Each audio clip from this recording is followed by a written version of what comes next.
Hey, I'm sorry. You ready back there? Mike? Hey, Dan. No, down. Okay, I call to order the Rolesville Board of Commissioners regular meeting, October 3rd, 2023. Just want to welcome everybody. Got a good crowd in the hall tonight, so thank y'all for coming for sure. So we're going to do the Pledge of Allegiance, and then we'll do an invocation. I don't think no one's from New Bethel here, is it? Okay, so Dan, if you would do the invocation for us. So if would everybody rise for the Pledge of Allegiance and stay for the invocation. I pledge allegiance to the flag of the United States of America and to the republic for which it stands, one nation, under God, indivisible, with liberty and justice for all. All head bowed, please. Dear God, we give thanks to you, our Lord and Savior Jesus Christ, for another beautiful day. As we conduct our meeting, we ask for your guidance and wisdom in everything we do tonight. Please guide our decisions with your love in our hearts, that everything we discuss here be in alignment with your word, and may we speak with humility when presenting our ideas, questions, and concerns. May your glory and peace fill this meeting. In Jesus' name we believe and pray. Amen. Amen. Amen. Thank you. Thank you, Commissioner Austin. The next item 3 on the agenda tonight is the introduction of new employees. You know, we are a growing community, and with a growing community, we have a growing staff, and it's always nice to get introductions from new employees. So I'm going to pass it over to you, Kelly, to kick that off, if you would. Thank you, Mayor and Town Board. Tonight, it's our pleasure to introduce some new employees that are from 2 departments. The police department will be following the Parks and Rec department. But first, I want to introduce our newest department head. So June, would you please come on up?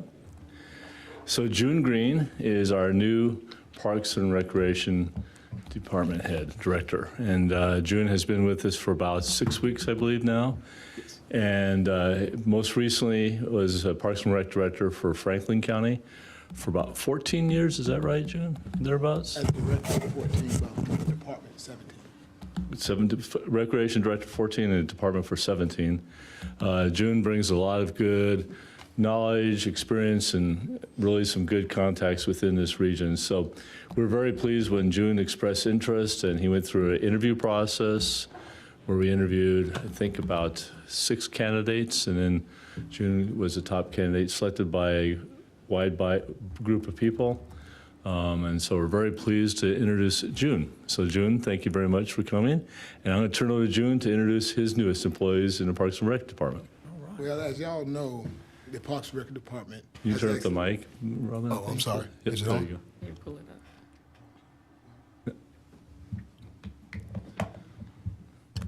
One? Okay. I thought my voice was loud enough. I think I needed it. As you know, the department has had some new faces come in. So for starters, I'm going to ask my staff to stand up. Mr. Mark Pittman. He's from Rocky Mount, North Carolina, and he's our athletics coordinator. He's one of them. He's from Rocky Mount, North Carolina. He graduated from the esteemed North Carolina A&T State University. Right now, Mark is he's a new father. He just had his son back on September the 10th. So if you see him if you see him around with bags up on his eyes, that's why. He has a new baby at home. And his hobbies are watching sports and visiting family. Next, we have Miss Tina White. Stand up. Tina is from Whiteville, North Carolina. She went to Chowan University. She is the second of 4 siblings and has a 7-year-old Chawini. And her hobbies include playing softball and spending time with her family as well. Awesome. Also within the department, thanks, Tina. Also with the department, Mr. Orlando Jones. He had a death in his family, so he's at a funeral today, but he's out of Warren County. He went to St. Augustine University, and he has 3 kids. One of them is a senior looking to play baseball in college. His son is running track up at Pembroke, and he has a daughter that is doing volleyball, swimming, and tennis at Southeast. His hobbies are sports and his family as well. So I've actually showed you some of our newest members, but let's take a look at the whole team real quick, please.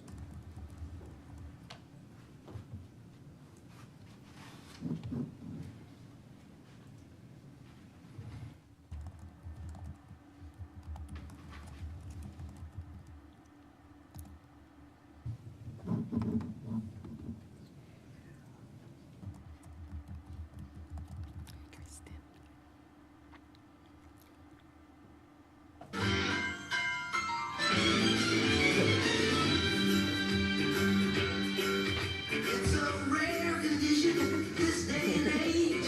Reading good paper page. Love and tradition of the grand design. Some people say it's even harder to find. Well, there must be some magic clue inside these gentle walls.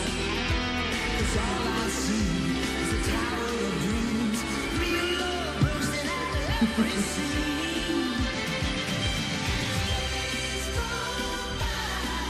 It's the bigger love of the family.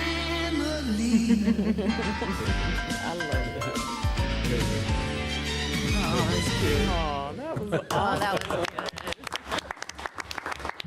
I love that energy.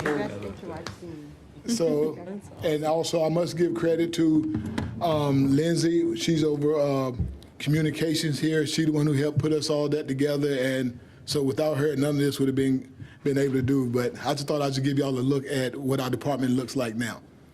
All right. Thank you. What an intro. Thank you. Thank you. Thank you. Thank you. And welcome. Yes, welcome, welcome. So now introducing Hill Street Blues.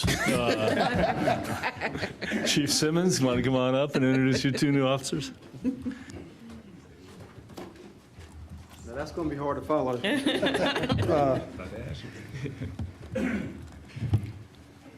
We've had a few changes over the last several months, but these are our two newest members. First is Alex Michaud. He was a member of the United States Army and served in the 143rd Military Police Company for 8 years. During his time in the Army, he received several medals and decorations. He also worked in the Federal Bureau of Prisons for approximately a year prior to joining the Durham Police Department, where he spent approximately 3 years before he came to us. Officer Michaud coaches his son's hockey team, and he also plays hockey himself. And he also enjoys mountain biking. Next, we have Trayvon Kenyon. He's a recent graduate from the University of South Carolina, where he obtained his degree in criminal justice. Mr. Kenyon was an outstanding tight end for their football team. He is our third police cadet that has enrolled at Wake Tech's BLET program and will graduate sometime in early March of '24. So if you see him around town, please keep lifting him up and give him some positive vibes, because it's going to be he's just started school and it's a very long process. Mr. Kenyon loves to cook and eventually one day wants to move to Greece when he gets old. So we're looking forward to having them join our team. I think they're going to be excellent assets. Both of them went through an extensive process to get to this point, and we feel like they're going to be a great match for the town and the community that we have to serve. So thank you all. All right. Welcome. And I see the proud mom is here tonight.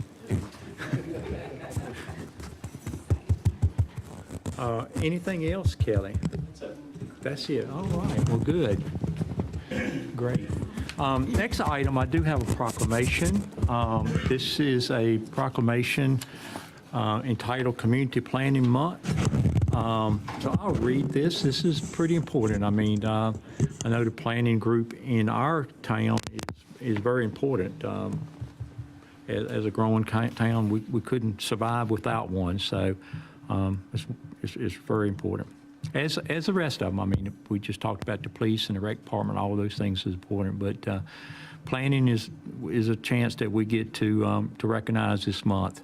So it reads, whereas a change in constant effects of all cities, towns, suburbs, counties, boroughs, townships, rural areas, and other places, and whereas community planning and plans can help manage the change in a way that provides better choices to how people work and live, And whereas community planning provide an opportunity for all residents to meaningfully involve in making choices and determine the future of our community.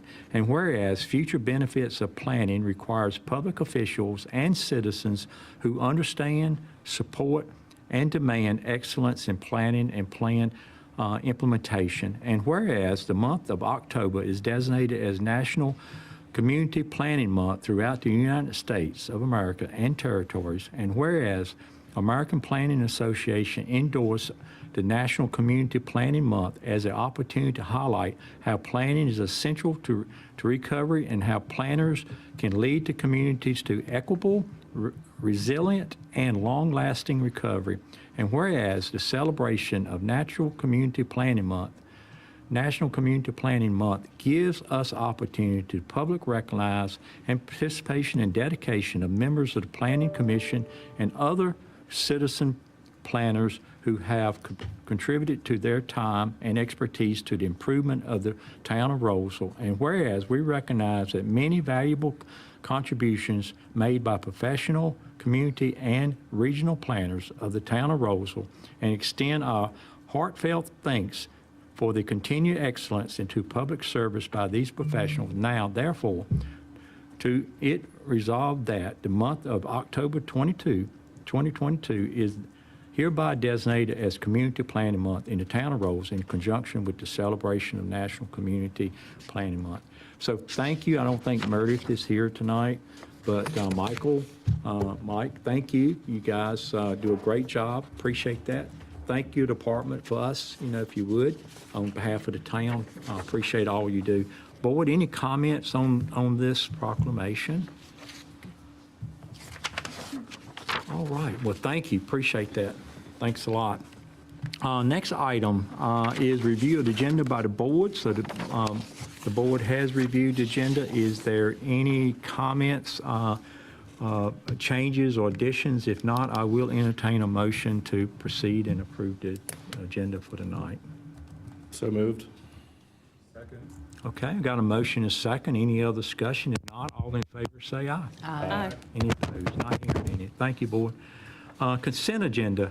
You have two items on the consent agenda. One is the minutes from the September 5th regular meeting and the September 19th work session. And then this number 2 item is a resolution recognizing the preferred concept plan of town campus that we did that a couple times in the workshop. So I will entertain a motion for the consent agenda. So move.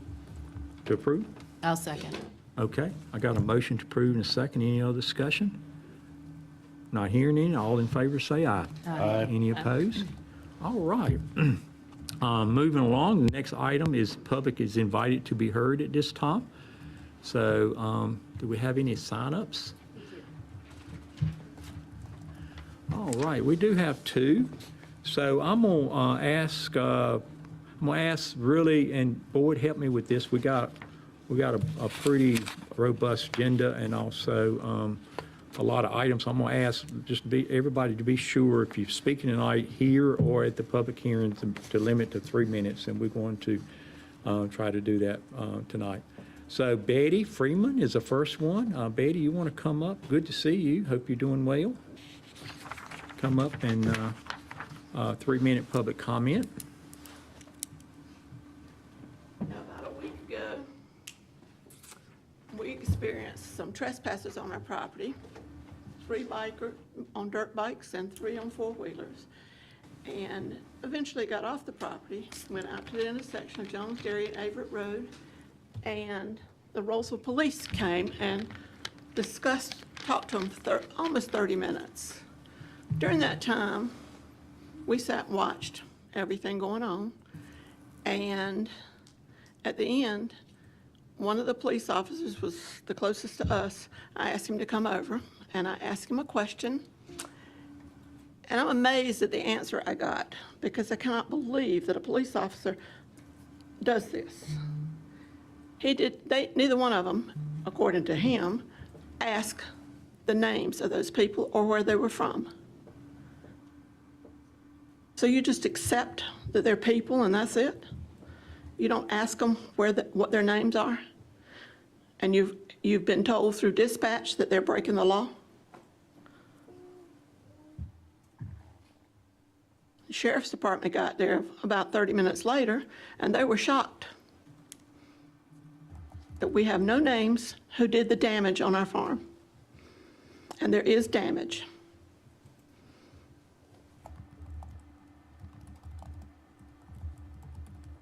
That's it. Thank you, Betty. Appreciate that. Next comment is George Garzilla. So come on up, George, and 3-minute public comment. The floor is yours.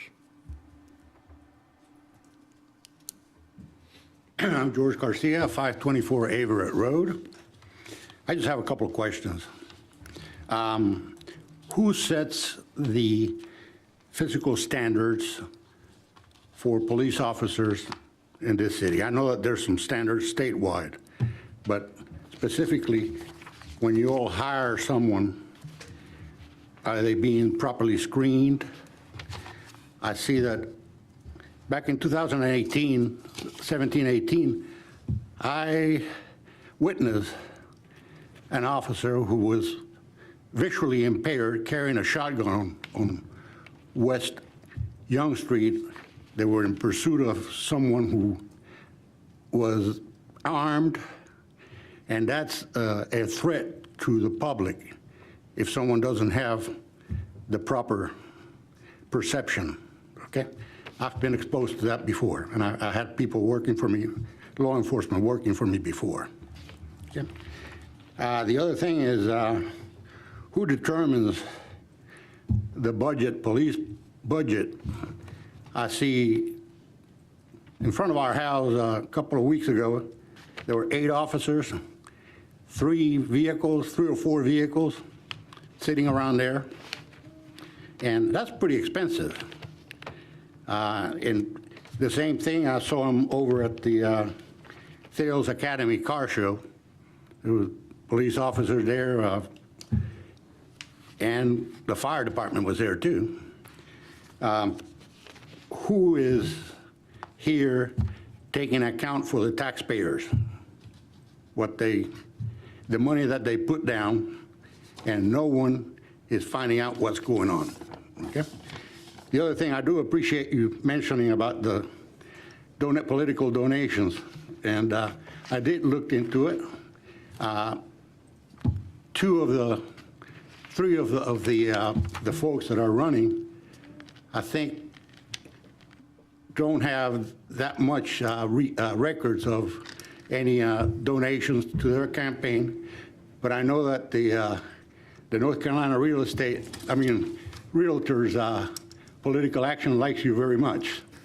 The 4,000 smackaroos. Thank you, George. I thank you. Thank you, George.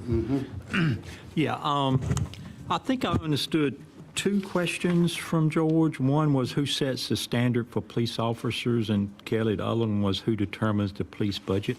If you would kind of follow up on those so we can get those 2 questions answered, if you would. Thank you. Thank you, George. All right, let's see. The next item is board liaison reports, and we'll start with Mayor Pro Tem Vilga, Parks and Recreation Advisory Board. We had a meeting on 9/27. I had a presentation by Derek Verstegen about the Wake County Community Remembrance Coalition's George Taylor project. He's going to bring more information to our next meeting about that. I had an update regarding the outdoor museum that's going to go in the Main Street Park, and updates regarding some updates to our parks, including the lights we're getting on fields A and B. And just wanted to remind everyone to come out to Fall Fun Fest on October 28th. That's all I have.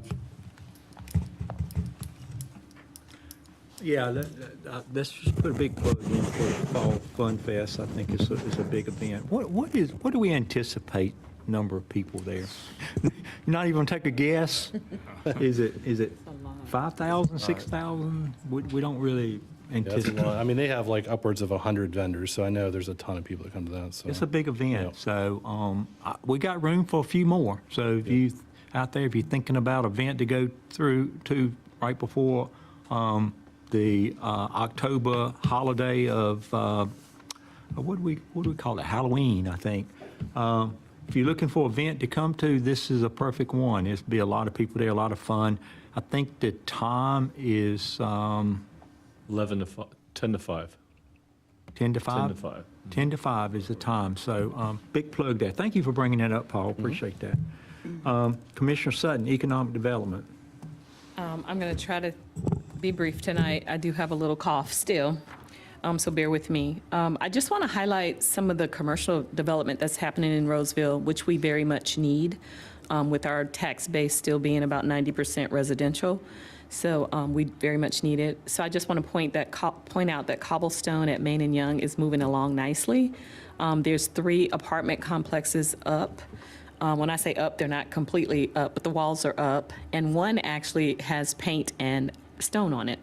So they are moving along nicely. In addition to that, the commercial building that they're building, a portion of it is already built. You'll see the cement structure if you drive by. So that is really exciting to see.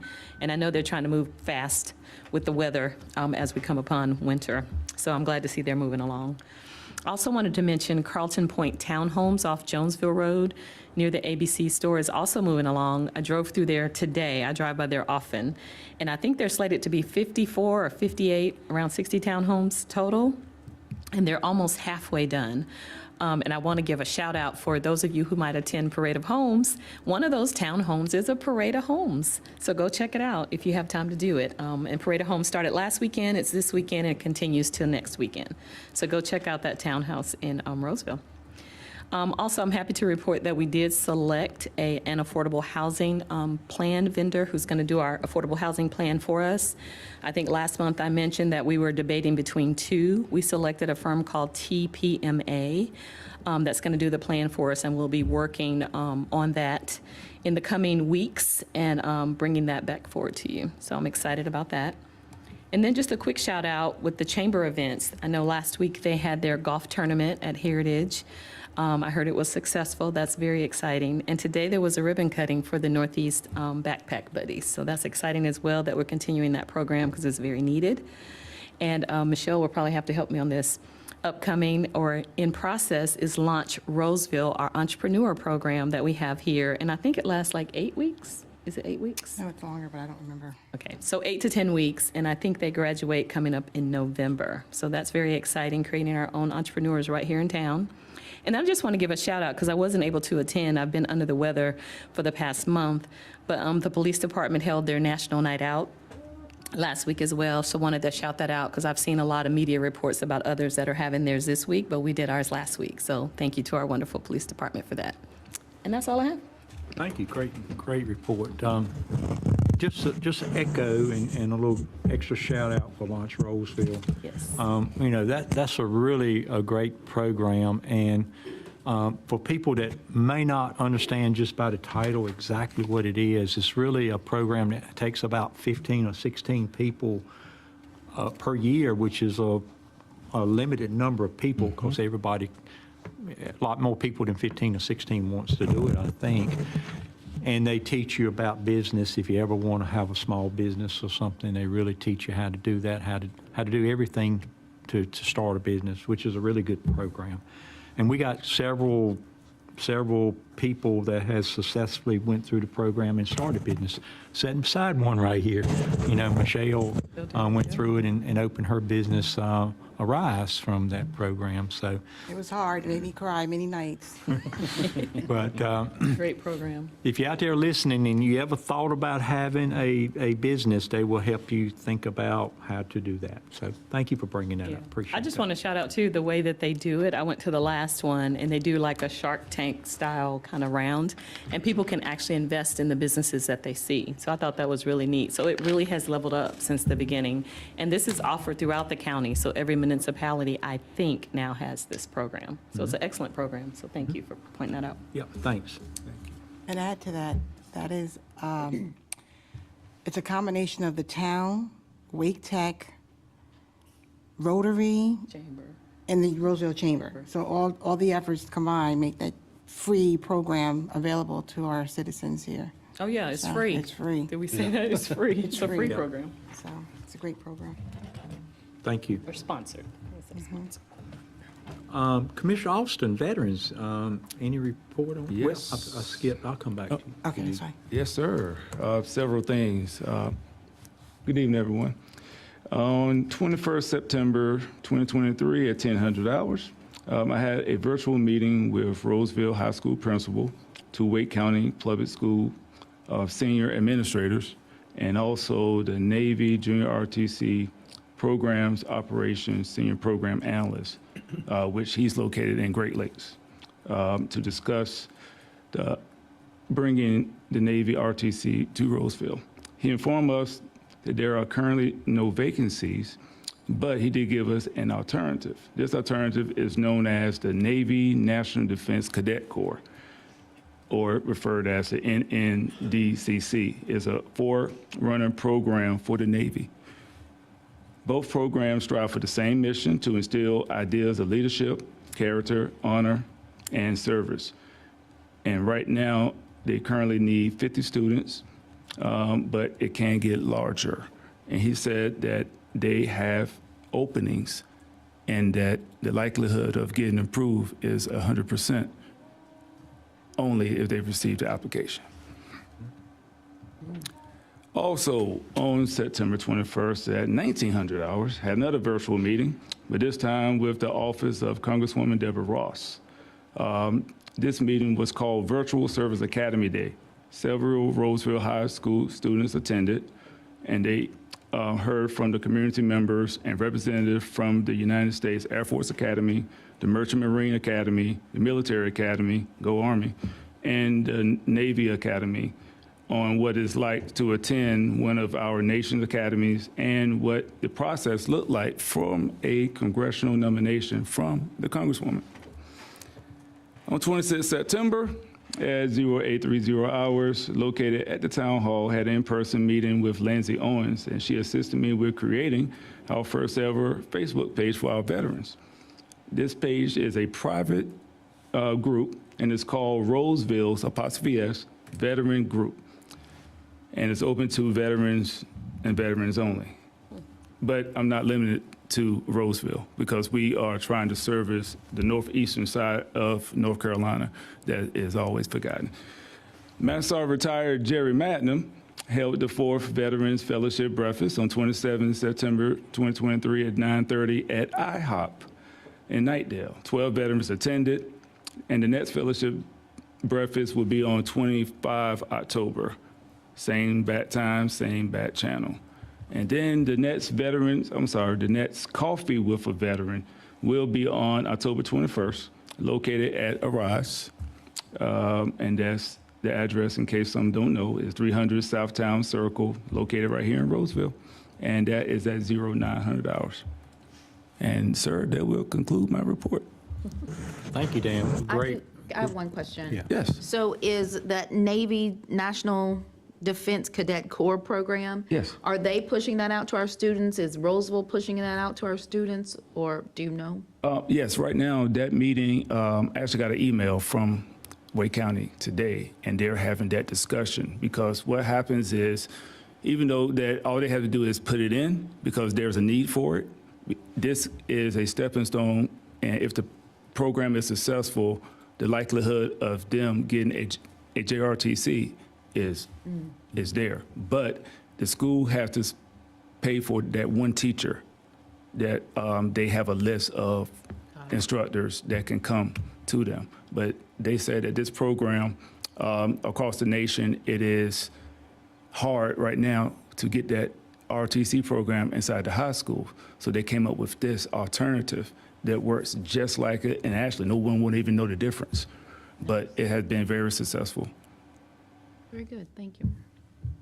Yeah, so I think you'll maybe expand a little bit. My understanding, Dan, the school is behind it. We got the principal behind it now. It's at the central office of Yes, Wake County. yes. So the central office at Wake County is now the one that's kind of trying to finish it up. But everybody we talk to is really On board with it. on board. So The school's going to fund it? The school is on board with it, and that's what that meeting was about, was to figure out from their central office of the funding. Now, I don't see why not when almost, last election, $537 million was voted to pay for Wake County Public Schools. I don't see why you can't fund an RTC instructor. And it's teach. Just saying. Yeah, it's a, Put you on that all night, but I get what you're saying, and I hope that they do. And plus, the commissioners, do the Wake County commissioners have money for that? What, which one? To Dunn or Mao? Commissioner Mao or Commissioner Addison? I'm just saying, period. Aren't the commissioners providing some funding for a program? So that's good then. That helps. Yeah. That's why I said. thank you. Good report. Thank you, Daniel. Appreciate it. You answered, Commissioner. Trying to get funding for it. You answered your question, answered? All right, thanks. Appreciate that. All right, next commissioner is Michelle, Planning Board. Anything to report from Planning Board? Yes. The last planning board meeting was canceled because there were a couple of, one of the cases that was on board is being pushed to another time. But there was a 50th year celebration for the planning board in Rolesville. It was 50, correct? Yes. Thank God. And it was really, really nice. I saw some of the planning board members that I had no idea were planning board members at this event. We took a nice little picture, had a table full of cupcakes, so many calories in front of us. It was amazing. We all had an opportunity to laugh and talk, and there were articles on the wall going back 50 years about what the planning board was like and how it started. So that was amazing to see, and I was happy to be a part of that. So that was really good. So yeah, that's all I have. Just, we did not have a meeting, and the planning board meeting had a nice little celebration. So it was a nice way to thank old and new planning board members. So thank you to Shelley, who I know put a lot of time and effort into that event. And I'm not really sure who else, but I know there were more people, so thank y'all as well. So I'm sorry. Yeah, and I echo that. I was able to attend that event, and I agree with you 100%. It was great. And, you think about it, 50 years is a long time, and it's been a lot of people volunteered thousands of hours into getting us where we're at. And if I recall, it was around 2002 or 2003, we could look it up, is when we hired our first planner. So, prior to that, it was really the planning board that did the planning, really. Now, most of the technical stuff was done by Wake County, the approvals and things like that. But for many, many years they were the planners. They did the planning. So kudos to them. Thanks for bringing it up, Michelle. Appreciate that. Okay, and there is one other thing. Are you going to talk about the coffee with the cop tomorrow? Go ahead. Okay.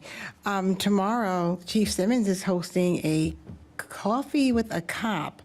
They've done it several times in the past, but I think it's been a little break in between. So they're doing it tomorrow from 9 to 10 at Arise, and from 3 to 4 at the Coffee Lodge. And if you all can attend either one, please do. And know that the owner of the Coffee Lodge is a veteran as well. So if you can, stop by either one and say hello and talk to our police officers. It would be, nice getting that program back up and running. So I'll be there. So thank you for doing that, though. Thank you. Thank you. And Commissioner Sneed, liaison to the public safety, which represents the number one safest town in North Carolina. So, thanks for all you do there. And do you have a report? I do. I have a report from the chief of the fire department. I spoke with him yesterday, and he was happy to report that they now are up to 36 volunteers. So their volunteer program is going strong, and they are still recruiting. So if you know anybody, send them over to the fire department. I'm sorry about that. They have 5 going to rookie school, which is a big deal. So that's a great thing. They have, he wanted to report that on Wednesdays around 2 o'clock is the busiest time of the week always. He thought that was an interesting fact. We have our next meeting on October 16th. Our next board meeting is then, and they are currently discussing the unification, which we are waiting to hear back from them. And as the chief said, no news from their department is always good news. So that's it for me. Great report. And I just want to, and some of you may know this, some of you don't, but for the public safety, first responders, which is fire, police, and rescue, EMS, a lady named Michelle Gay, which she owns and operates Ryan's Reasons here in Rolesville. For 21 years, she has always honored that group, and Chief knows it too. She's always honored that group with a private luncheon for police, fire, and rescue.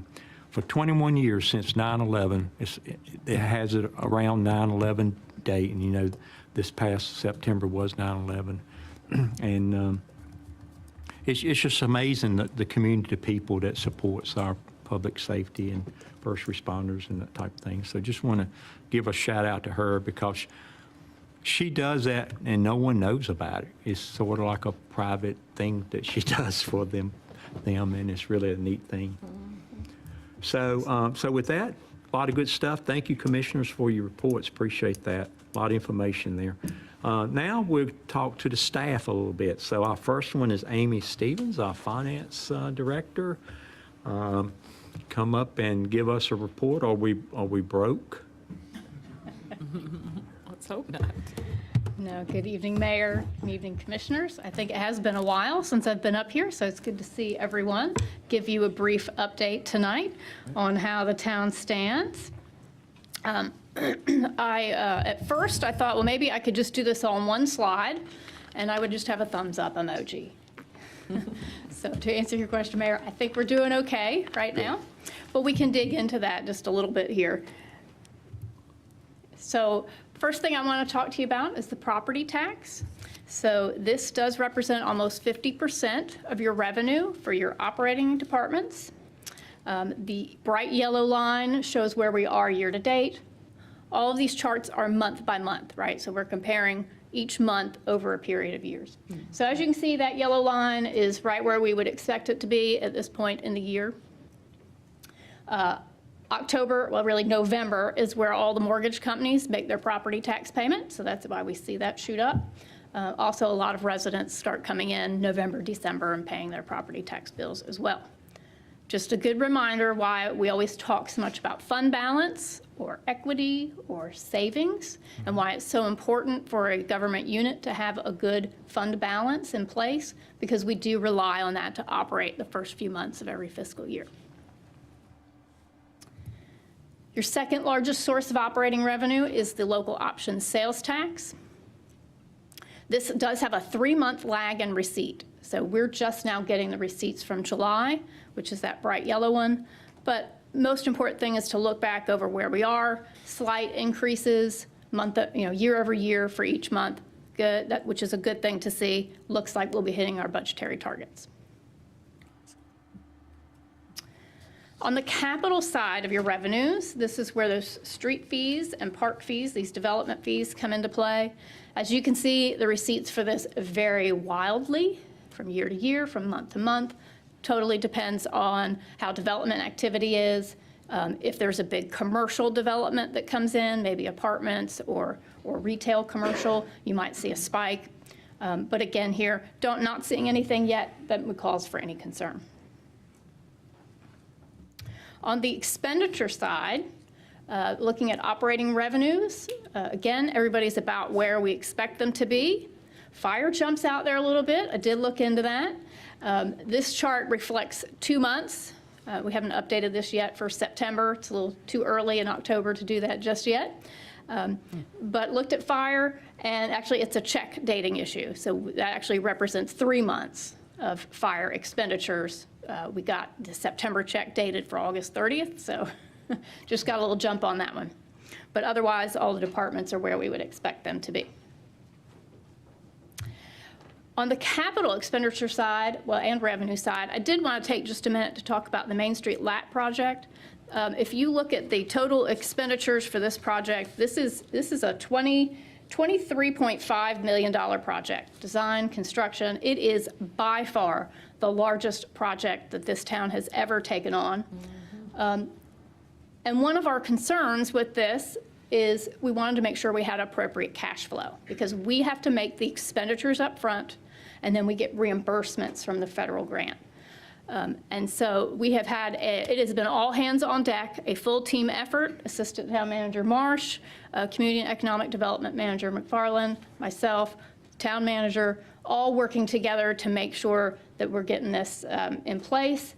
We are making the expenditures on time, and we have fully caught up for getting our reimbursements back for that grant. So Awesome. it's been a great effort and a good lesson in teamwork. We've been able to get this done. So. That's awesome. Okay, so taking off my finance hat and moving over to IT. The last 12 months has been a complete whirlwind in the IT world here at the town. We have a new IT vendor, a new AV vendor, as well as new AV, security, desk phones, new cellular provider. So right now, we still have a few projects we're trying to tie up, finish out, but really what I'm looking for is stabilize, get in some routines, and get some of that IT settled, because we have made some great strides in that over the last 12 months. That's all I have. Great report. Woohoo, we're not broke. Thank you, Amy. Thank you. Thank you. It's always good to do a presentation without no questions or comments. Thank you. Great job. And next item is Lisa Austin, Human Resources. And we saw some new employees coming in that you did a really good job recruiting in the last few months, Lisa. So thank you for that. I got two over here. Thank you.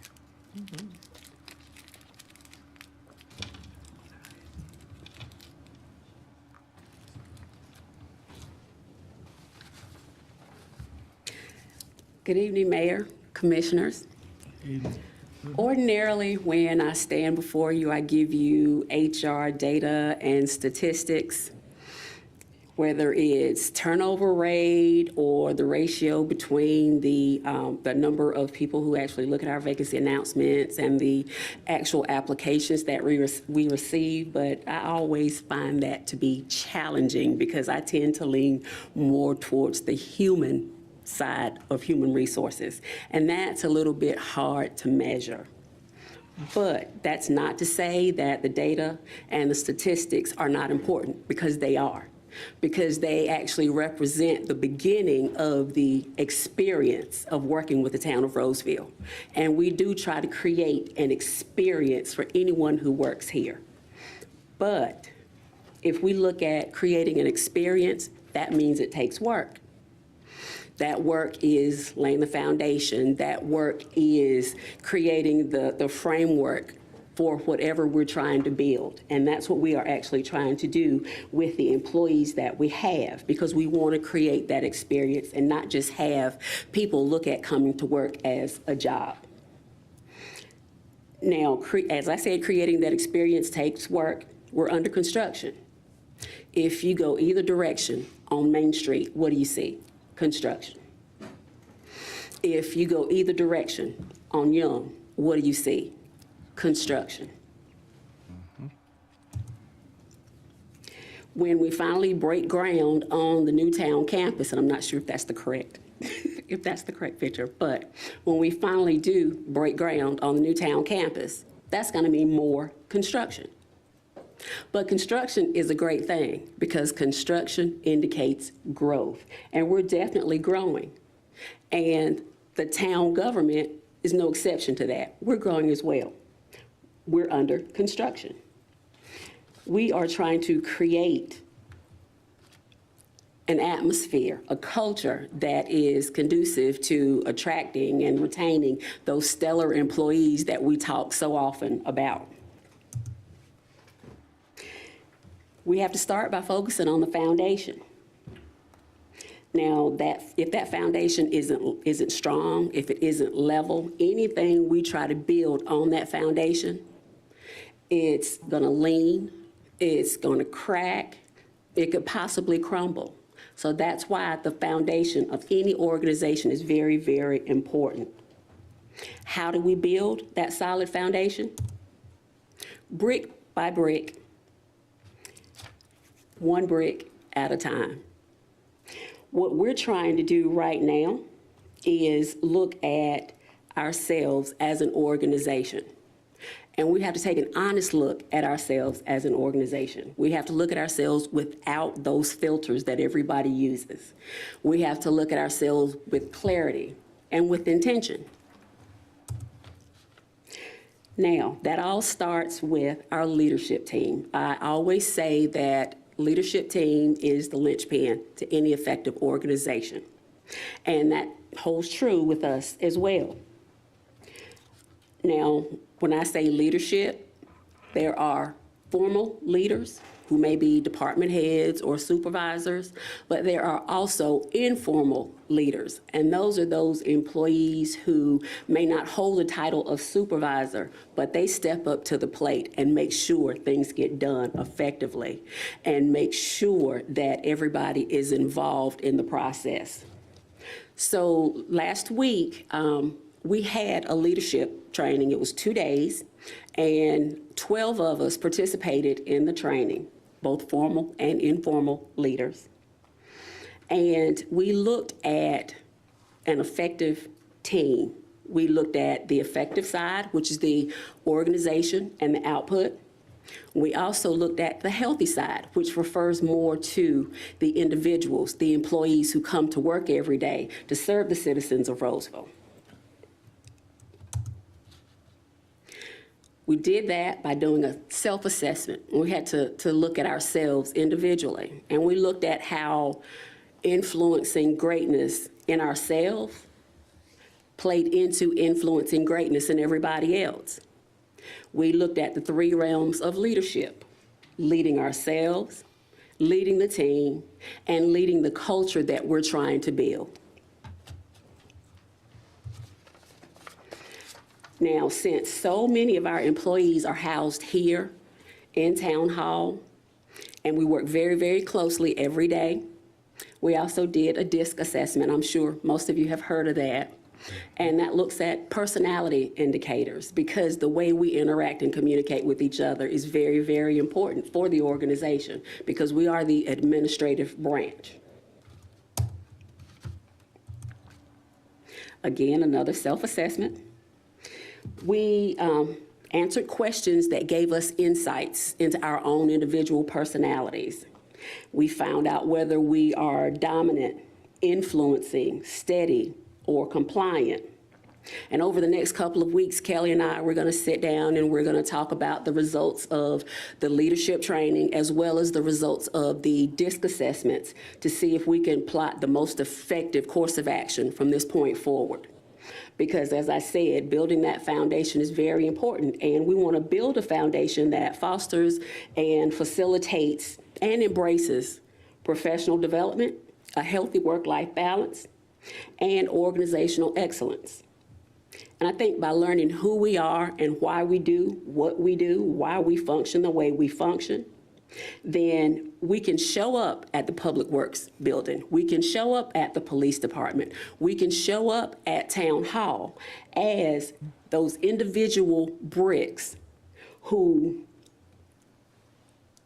we use the mortar of your strategic plan, our strategic plan, to hold that foundation together. Because I've always said the employees are the most important part of any organization. So your vision, your mission, your strategic plan, our vision, our mission, our strategic plan is that mortar that's going to hold our foundation together, that's going to allow us to build that culture that's going to attract and retain those stellar employees that we talk about so often. Earlier, I said we're under construction, and we are. We're measuring, we're leveling, And we're pulling everything together so we can create that organizational culture that is structurally sound and that will withstand the elements over time. If you build it, they will come and they will stay. That's why we're building it. We're under construction and we will be for the foreseeable future. So I guess in a nutshell, my update is we're under construction. Any questions? No, but Questions thank from the you. board? Wow. Building. Yeah. Well, thank you, Lisa. That was a really good, and thank you for working on it. I know Sheila and myself, we worked at large corporate corporations, and we spent a lot of time on doing this kind of thing, understanding people how to be really a strong team, and really glad you're able to to do that. So appreciate. I know it's a lot of value in it. You know it's a lot of value in it. So thank you for that. I want to thank Elliot because it's his vision to start the construction. It's his vision to stick with the construction. So we're all in this thing together. So we're going to put on our hard hats and we're going to dig in. Thank you. Thank you for that. Okay. Thanks, everybody. Now we're going to do a couple of old business items. I think there's 3 on the agenda. One is the continued legislation hearing on LDO Text Amendment 2305, Townhouse Lot Fronts. I think I see Mike is up to kind of kick this off. Beforehand, I would say, and probably it's in your brief there, that I think the board was able to do a workshop on this and a few weeks ago, and gathered some information on there. So I think we're ready to go. If you're ready, it's all yours. Great, thank you. Just make sure the mic's on. Thank you, Mayor. This is Text Amendment 2305, generally referred to as Townhome Lot Frontage, to amend 10 specific sections of the Land Development Ordinance. As a quick background, the LDO, as written currently, requires that all subdivided lots have their lot frontage or physical connection to a public right-of-way. And the right-of-way is generally also termed a street or a road. This is good because it does preclude landlocked properties from being created through the subdivision process. It also assures that every property has that physical access and means of ingress and egress through a public right-of-way on the premise that the public right-of-way will not be taken away. It is owned or operated by the municipal or state government. Now, specific to townhomes and their residential lots, the public road right-of-way frontage can be a limiter to the design options of creating more unique or interesting layouts of buildings, lots, and the inherent common open spaces that are present in townhome communities. This concept of something other than public right-of-way being used for the lot frontage for the townhome use is not unique. It is not something that is, not done across the county or the state or the country. It is very standard operating procedure in many communities to have options for lots to have frontage on something other than a public right-of-way. Here are some images of townhomes that are in Rolesville or nearby that are fronting on public right-of-ways. You see the parking pad in front and the front-loaded driveways and garages. Something to note, townhomes do not have to be front-loaded, but they very often are because it is the most efficient way to build infrastructure to serve them. Of course, alleys can provide rear-loaded access as well. Now, here is an example of one option that the text amendment before you could result in. And of course, we're familiar with this because this is what the applicant behind this applicant-initiated text amendment it has shown as what they would build in their project should the text amendment be approved. To just annotate a little bit, let me get the laser pointer going. So in this image right here, this would be a public street. This would be a lateral private access easement. In this image, the buildings, the townhomes, are front-loaded, and their driveways and garages would be accessed from the private access easement. Then the backside of both of these buildings would be where the front doors are, and this becomes that semi-private, proprietary to these dwellings, front area or open space. So they would open up their front doors and go into this common open space, which is largely shared by those two buildings. So which is the front, which is the back? I just got confused. too. So, in this case, the back is this garage side or a vehicle use area. And in this case, the front is here with the front doors. So the front's not even facing any street? No, no, Facing like a pollinated garden. correct. In this drawn example, which is just one example of how you could move the parts around using a private access easement. Through the staff analysis, and this is contained in the staff memo, we came up with 9 positives or pros to this. I'll run through these very, very quickly, but if you want to get into any of these in more detail, we certainly can.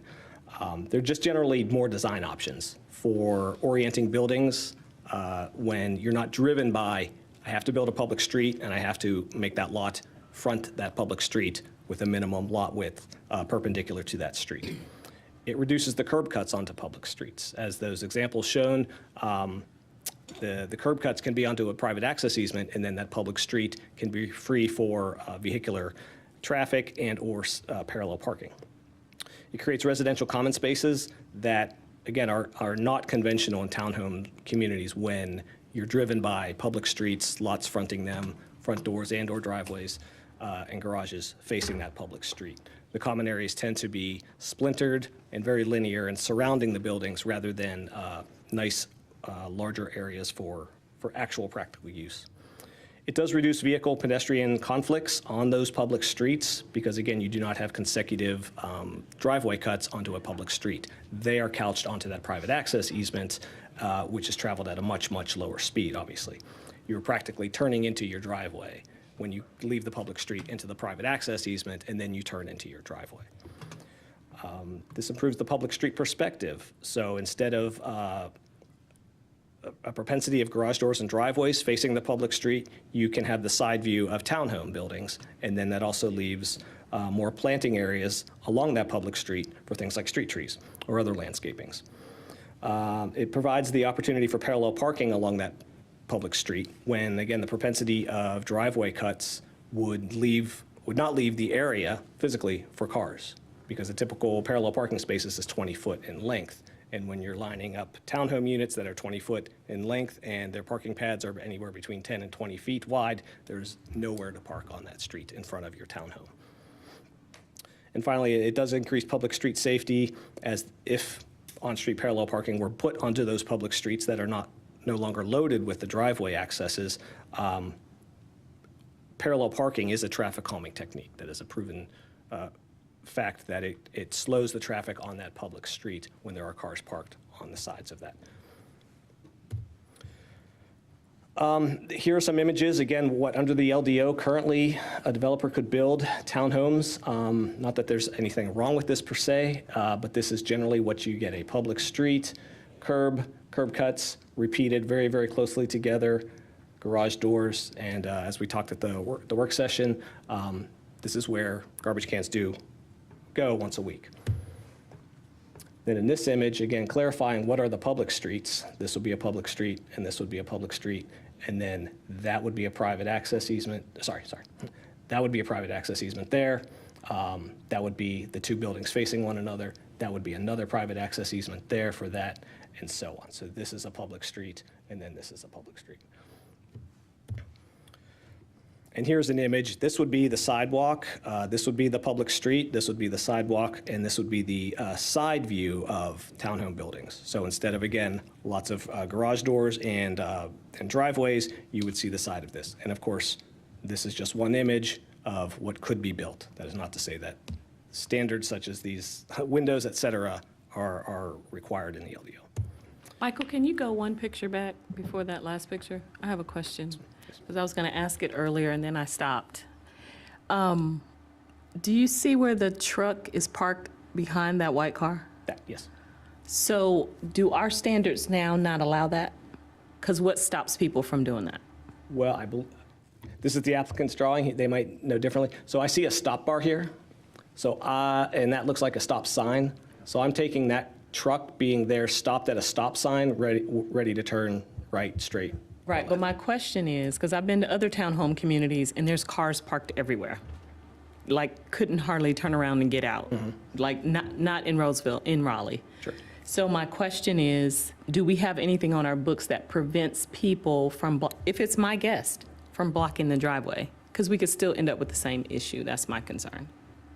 In the land development ordinance, no, because I do believe this would be a traffic code topic, because that would be a public right-of-way there in a typical neighborhood. Because again, if this, where the cursor is, if that were a public street and a stop sign and a stop bar, that would occur in every neighborhood Sure. with a public street. Gotcha. So I may defer to the chief if you'd wish to, or that's something we can get back to you on. You can come back to it. I just wanted Yeah. to note that. Yeah. Thank you. Commissioner Sutton, Yes. if you go back, Sorry. if the truck were on a public street, Right.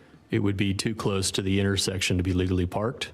But if it were sort of mid-block, Right. you can park anywhere unless it's posted no parking. Right.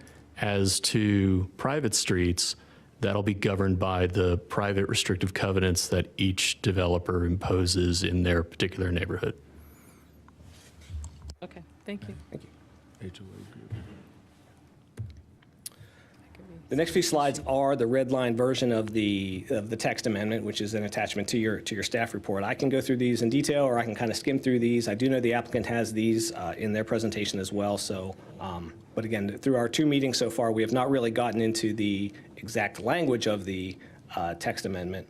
But I have highlighted on this first, I think, a very important aspect of this, and I will read this one. Private access easements may be utilized for subdivision lot frontage requirements only where the associated development plan has been approved by the Town Board of Commissioners via a conditional zoning district process.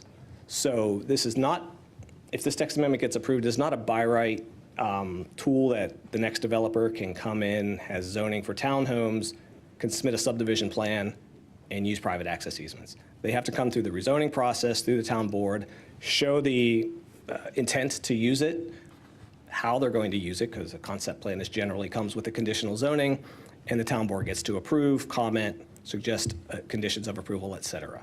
So there is that bit of a protectionism, if you will, that each use of this text amendment will come before the town board. So then that leads me to a question. So then why are we adding it to the LDO? If it's still going to come back anyway and still have to be approved, then what's the purpose of it being added to the LDO? Because it doesn't exist yet.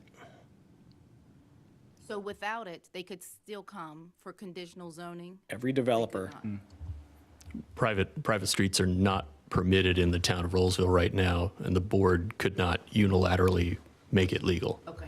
Conditions make the ordinance more strict, not less strict. Got it. Okay. if the board were to adopt this text amendment tonight, no one could use it. They'd have to do a rezoning process to come through as conditional zoning. And you would have to approve their conditional zoning with their shown intent to use private access easements for townhome If lots. it's approved tonight. For example, if the town board should approve the text amendment, nobody out there has the right yet to utilize it. Right. Because you have to get conditional zoning approval first. And again, further red lines or new text that came through this.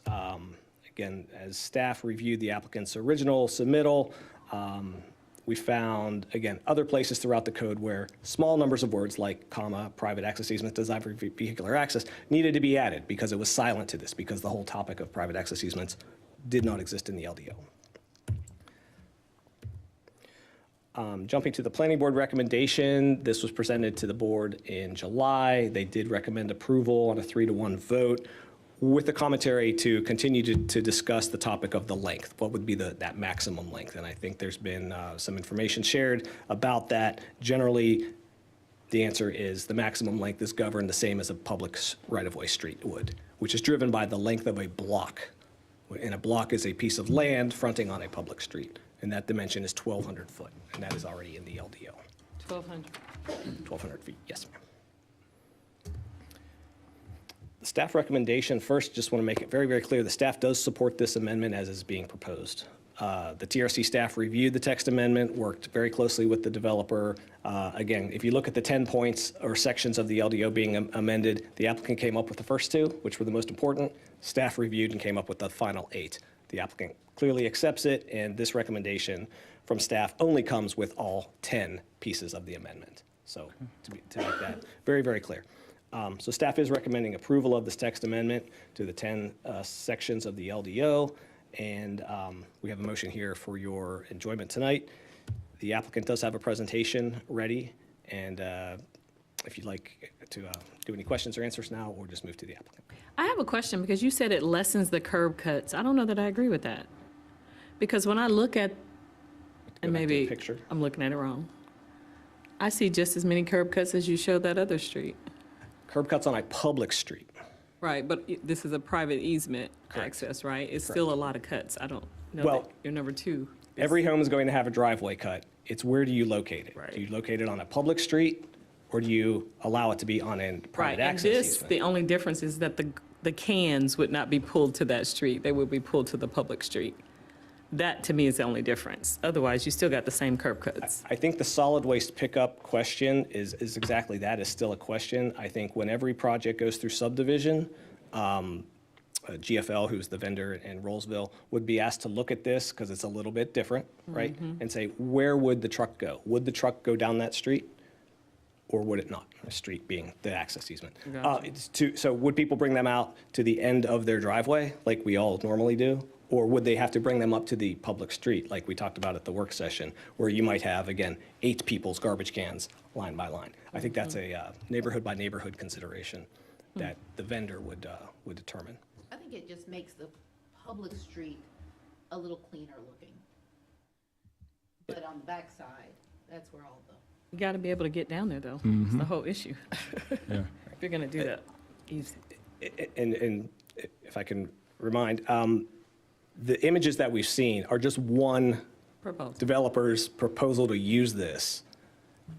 Other developers may come with full loops of private access easement, or that truck probably will go down and pick up them in front because they're making a loop through, let's say, a circular street. So again, from the air, from everywhere else, that looks like every other public road. But the technicality on the subdivision plat will show it as a private access easement. So that would be the only difference. So in that case, I think solid waste vendors will probably simply drive the route as if it's every other street that we have today. But if it's a shorter dead-end area, then that question may come up. Will the truck go down there? And again, if there's a turnaround, very easy to turn around and vend. If it's not a turnaround, will the truck back up, or will the truck say, we're only going to take them at the public road frontage there with that public access? And folks might have to walk their cans up. So that's not something we can regulate for this text amendment? I feel like we need to put a condition. I'm not saying, maybe looking to the town attorney, if you wish to add a line item to the text amendment that speaks to garbage can collection, Okay, no, we can hold on. certainly. I got some ideas, but no, Okay, thank you. Okay, I'm good for now. Thanks, Mike. sure. Okay, this is a little bit different, being that we had the workshop between this meeting. So I want to make sure, before we get a new presentation, new material, I want to make sure that the board has all the questions answered up to this point Okay. from the workshop or whatever. So I know you guys have asked some. Is there any more from the board that has questions that won't answered either by us or by the Yes. applicants or whatever? Yes, with the private access easement, right? Because what has not been established in the work session or the prior meeting is the maximum of length. So why can't we length a max of 150 feet, then, and go with the design of the 4x4 for the private access easement? How would that look for the overall design? I think you know what the overall design probably looks like, because that matches the particular applicant that we have in the room, what they're showing their use of this would be. I would just say to the board, is that how you want to everybody who exercises this to use it? The maximum of 150 feet? I mean, because if there's no maximum, then there's not Well, there is a maximum. The maximum will be driven by the For a same, private access easement, correct? yes. The same as for public streets, public right-of-ways, which is 1,200 foot for a block. And again, a block is a piece of land between an intersection. So a private access easement could be up to 1,200 feet before it would have to tee, usually, into an intersection of another, either private access easement or public street. Or public street. So that individual length between breaks would be 1,200 foot, which is exactly how public right-of-way lengths are regulated. Okay. But in what you propose in that grid, I guess you call it grid fashion, maybe 1,200 grid, you got people going through that doesn't live on that street where he's talking about a radial or whatever. It's sort of like a private easement, private street that's private for the people that live there. Exactly like a cul-de-sac street. Right. Public cul-de-sac street, which we have lots of in Rolesville. Right. Nobody goes down there except those who live Is there. that what you're getting at, Dan? Or? I like the cul-de-sac. I think we're onto something there. Yes, with the code, with what Sure. you talked about. The town board could certainly, that's just a couple of line items to put in there. The maximum length of a private access shall be X. Of private access. That is what the text amendment's all about. Yep. Yeah, because during the work session, we had saw of one of the designs and they were labeled Alpha through Echo. But Delta, I saw, because that was in blue, because it was either in blue and yellow. So in blue, there was a private access easement that was, it might well look like a public right-of-way, because that's how it looks. So if going back to the question of the GFL, what you just talked about, does that mean that they have to take all of their trash all the way behind them to the public right-of-way? That's one question. And then number two, with that design, going with 4x4, I saw 8, 9 at one time. So the design looked totally different. And I know that it's a interpretation of the variety that you can go with this code, but we want to make sure that it is not just conditional, but make sure that we don't prevent something that we're going to regret later. Sure. And again, every developer who wishes to use the private access easements in lieu of public right-of-way for townhome lots would have to come through the conditional zoning. They would show you their project, and you would have the ability to comment, Okay. approve or deny their use of that. Okay. So if you want to put the limiters on the text amendment so that the developers know this is my limit, or do you want every project to come forth with their interpretation or exercise of private access easements and you all? That's what I'm trying to prevent is the interpretation, because the way that people can interpret, they may misuse our own code, and that I do not want to see happen. But if the length is 1,200 feet, right, at that point, you have to have a connection to a public street. Is that correct? It has to intersect. Intersect With another. public street. I'd say it could be another private access easement, but, because that is what would break the block Gotcha. between two other. So that would be the limit. Yeah, I think, and I may be wrong, huge. but I think it's what someone has said. The whole thing could be all private, Right. be streets all private. Gotcha. It wouldn't be any public streets in there at all. Gotcha. Now, what he's been showing has a public street with the streets off of it, so at least you have a public street to get through it. Right. But Yeah. I think unless you do something like Dan talking about, Yeah, because I saw it one. could be ain't that, I think you said that, right? It looks like to you the whole subdivision could be, or the whole townhouse could be 200 units with all private streets. So could you make it every private street has to touch a public street? Like run from one public street to another public Yeah, street? Either that or, no matter what, it has to touch a public street. That way you don't have a bunch of private streets and a whole Sure. private section. I would say eventually you have to make your Right. way to the surface and hit a public street. But you could, certainly write the text amendment to say a private access easement must begin and end at a public street. And we've already established it will follow the 1,200-foot block length. Right. So those intersections will be no more than 12 foot, which again is the same regulation for public streets. Yeah, it doesn't talk, you said cul-de-sac. It doesn't talk about that. What is the maximum length? We got a maximum, a radial cul-de-sac can be, don't we? Yes. Yes, the LDO does. I'm searching my brain. I want to say it's 800 or 900 foot. 800, something like that? I'm hearing 900 foot. Yeah. Which is because a cul-de-sac is inherently a dead-end street, right? Versus a block would be between one street and another, back to the grid system. That's where you So get you get a little more length in a grid system, but if it's a dead-end street, the limiter is 900 But when you foot. when you get a block is when you get traffic on these private streets that, you know, Yes. Yes. right? Yes. So we could ask for a cul-de-sac. I just don't like the idea of, and I know the trash thing has to be figured out. I know the fire department is good with backing up, but I've traveled on these roads in Rolesville and in Raleigh. I was on one in Rolesville today and in Raleigh. And what happens to school buses? I just feel like we're creating a safety hazard, and I think it needs a cul-de-sac at the end, regardless of that length, before it hits that 1,200 or 900, whatever it is. Yeah, we'll get you in just a minute. Let's make sure, I want to make sure the board is caught up from this work session. It's kind of, but just hang on. if you I have a don't mind. question. But the school bus is not going down every private street, right? There will be a designated stop. Right, okay. I can't speak for the school district, We don't but know. We don't know that, Yeah, though. you don't know. You know, I but live on a cul-de-sac. My school buses used to come down our cul-de-sac, and I know things have changed. But we don't know that, so we can't dictate that. did it used to come down your cul-de-sac? Oh, wow. Sure did, How about that? for years. Really? Wake County Schools. The only thing I will say is that the design of the street, the amount of pavement for a private access easement will be the exact same as if it were a public right-of-way. So the pavement where the vehicles travel will not be any narrower than if it were a public right-of-way. Right. My concern is the turnaround. Understood. I continue to stand on that. Ain't heard much from that end. So Paul, April, anything?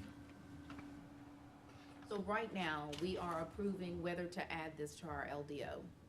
Correct. And once again, every single development is going to come to us, and we're going to go through all of this with every single developer that brings this to the board. Yes. Michelle, you caught up? Anything? I'm good. You good? We had a long talk today, and I appreciate it. Thank you. Okay. You all good now? Yes, sir. How long is your presentation? Can you do it in 15? We want to take a break at 8:30. I'm just wondering if we want to take a break before your presentation, or if you want to do your presentation and we take a break. I think it makes sense to take a break. Okay. Not that it's going to be long. All right. Sounds good. So let's take a 10-minute. We'll come back at 8:25 by that clock, and you up. So key it up, key your presentation up, and we'll go from there. Thank you. So we in recess.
If we go over the car, they're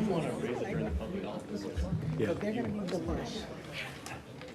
And thank you again about the sign. Okay. I call our meeting back to order. You guys are ready to roll, so you up? All yours, just introduce yourselves and your place of residence, please. Well, it's nice to meet everyone again, and my name is Keith Robbins. My place of residence is just down the road in Wake Forest, where I've lived for the last 25 years. I'm the Director of Community Planning and Design at Strong Rock Engineering, which is now in North Hills. My name is Jason Pfister. I'm the Vice President of Development for Ellis Developments Group, the applicant, and I live in Raleigh.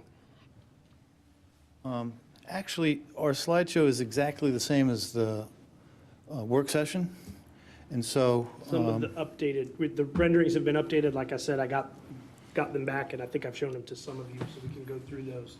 Yeah. But I think before we get started, Commissioner Sutton, if I could answer your question about the school buses. It's our understanding that school bus stops must be on public roads. So you can see here, so school buses would not be going down the private, the shared driveway access easements we've been talking about. The actual bus stops would be on a public street. Gotcha. Thank you. I guess the big idea of this design is it actually is a hybrid where we want to take the best of the public street and the best of a private access easement to take advantage of that for townhome living. So instead of having a small townhome with a parking pad right on the street, we're giving we're giving a house with like 2 sets of easements. And so when we look at this design, we have to look at it as a pair. It's got a front and it's got a back, both on the public street. So on the back of the building, the public street side, is the vehicular side. And so that gives us code minimum parking. It's actually, this example is only about 100 feet long. It's a little bit longer, I think it's like 103 or so. Townhouse, and then, so when you turn around the corner, you'll be able to see in and pretty much see everything as well. The option with this, as it's a hybrid design, if you want to park here, you can actually parallel park right on the public street as well. The advantage here is this street is as wide, so if you come in and say, oh, it's all full, someone beat me to the guest spot, you're the second guy at the party, you can easily do a turn, 3-point turn, come right around it, and then park on the street. So it's as wide as any public street. But it looks like a public street, but it functions as an access easement because underneath it, there's the Raleigh and sewer water systems, and they feed both those buildings. I'm sorry, you said this street is as wide as any public street? That street is as wide as? As a residential public street. So it's like, it'll be 28 feet or so, back to back, as well as your subdivision ordinance. Okay. So they, as you know, there's a range where streets could fit, and this would fit within that range. So that's the backside, which gives us water and sewer. And then, let's see, the front side of the building gives us all our other access utilities. So we have, in Wake Forest, we just got Ting broadband, and then the town sent us a note. We now have a new 5-foot access in our front yard where we can't plant anything or do anything because of that new easement.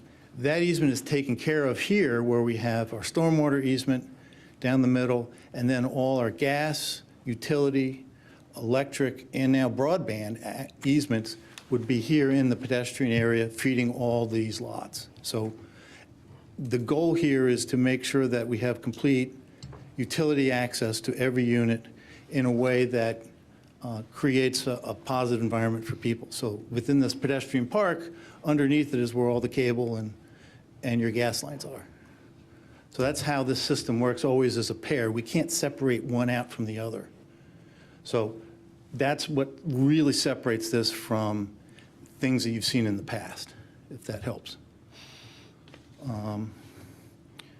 And then, again, it's the same idea here. The nice thing about these streets is that they're limited, about 100 feet or so in this example, which makes a perfect area for basketball or anything else in the back of it.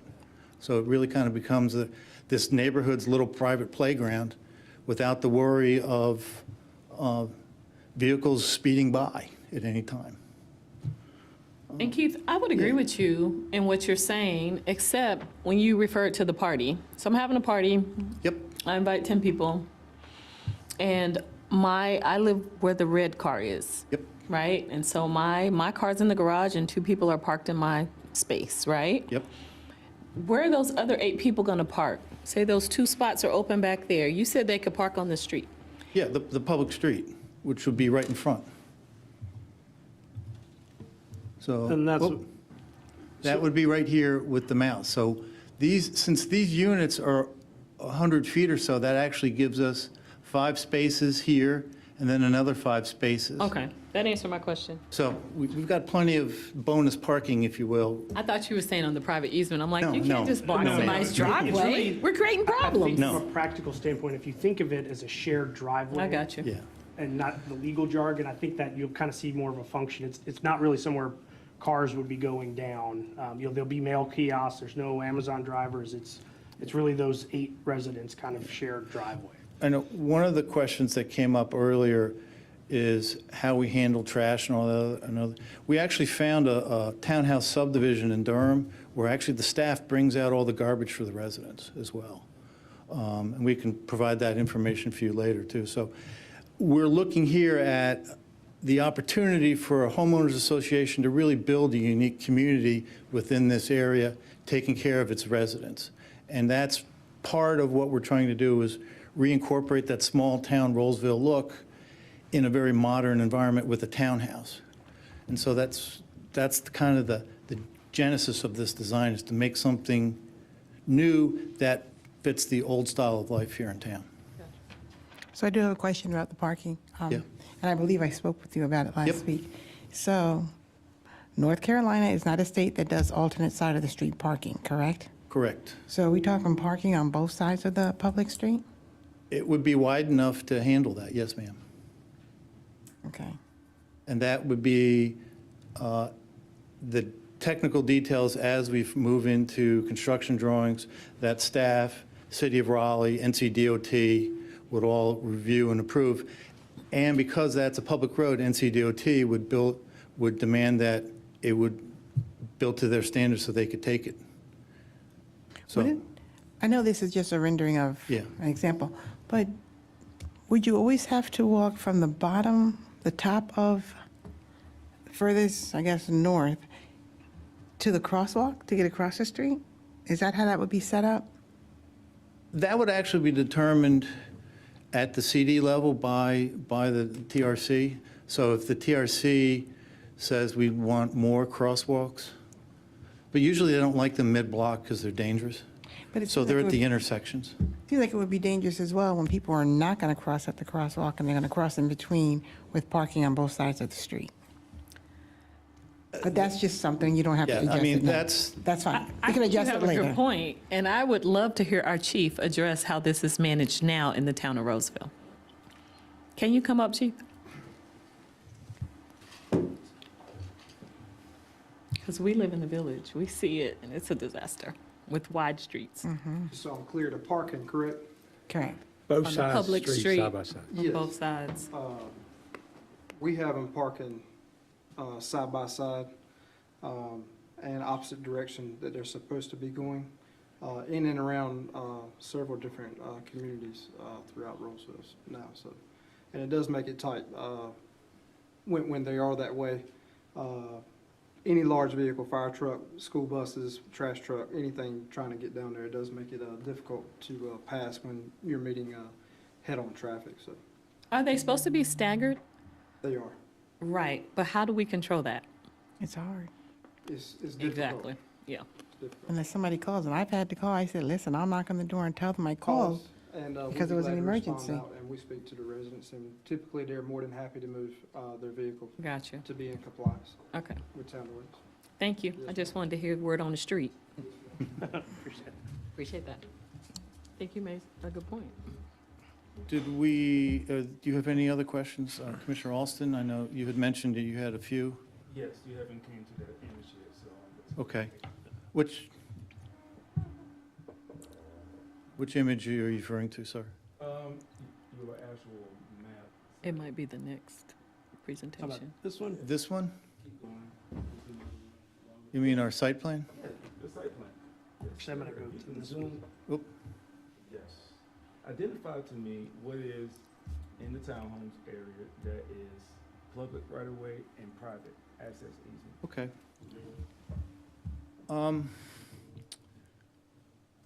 So this is the new Mitchell Mill Road here, so that's public, just to give us a location so everyone knows where we are. This street here is public right-of-way all the way through, so all these streets in the back are public right-of-way. This street here that parallels would be a public street. This little loop road could be a public street as well.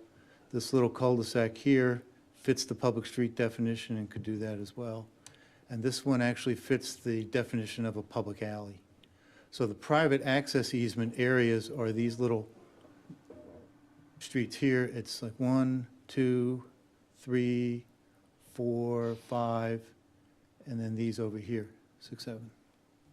So we're looking to use this text change as a supplement to avoid the scenario where staff really didn't like all the curb cuts from the earlier drawing, for the earlier presentation, and create an opportunity where we can have a hybrid development of public streets and private streets working together as a community. Okay, now this is a change from what I saw highlighted in one of the images of Yeah, your. let me go back kind of, That's been the same for months, sir. well, Or do you mean this this is the one? prior design- This this is was the the original- first design. No, I'm going back to that same image, but I watched the planning board meeting to where it was highlighted which was public and which was private. And the private access easement, 2 of them that you just told me that was public, was highlighted blue for private. And now you're telling me something totally different. That's true. And that was given at what minute was No, that? we went back and reviewed the comments and then checked those, and those can be public streets. because there was some concerns about block length and length that came up during that. And length needs to be established, and I'm still sticking with 150 feet. And And we're, as the applicant with our design, we're fine with that limitation. We tried to work with staff and with Withers and Ravenel, the outside consultant, to craft the text amendment to not necessarily just fit, our project and our project only. Yes, but But as the applicant, we're fine with Yeah. that limitation. yeah, because what I saw, and I watched it twice, by the way. When I saw that in blue, I said, okay, now it goes back to the question that you had about the trash. That's one, because that's a private access easement. Then where are they taking it all the way down to the public? That's one. 2, it's so long that it should be labeled as a public and not private. Right. Yeah, we've looked at that carefully and Which changed also the design as well as what you indicated in blue that was private of the 4x4 versus now I see a stagger of 8 and no, 2. there's no staggers of 8. I think there's 6 at the most. I think that's what our condition was. These are, no, you're right, these are 8, and that's on the public street. Yeah. Yeah. Which is the code minimum, code maximum. Right, but that's also what you were showing us in the design in the work session was that 4x4. That wasn't actually illustrated until later. I did some research. Yeah. And let me So it clarify. was So information that wasn't given to us. Yeah, the text amendment would allow public streets, but it doesn't only allow the 4x4 design. This is just an example of a possible option that would be allowed under the text amendment. Your code allows up to an 8-unit townhouse, but where we're employing the private street option, we're only using it 4. And that's mainly to fit the geometry of this public street and this public street. So that's why it becomes 4. So just to help Dan get clarity. I think he's looking for clarity. Is that what he's looking for? Oh, yeah. Clarity. Oh, yeah. So I think, Dave, if I understand from Michael, that, if this text amendment is changed, then whenever a developer, if they're coming up next, all these streets that are public versus private will be in a condition.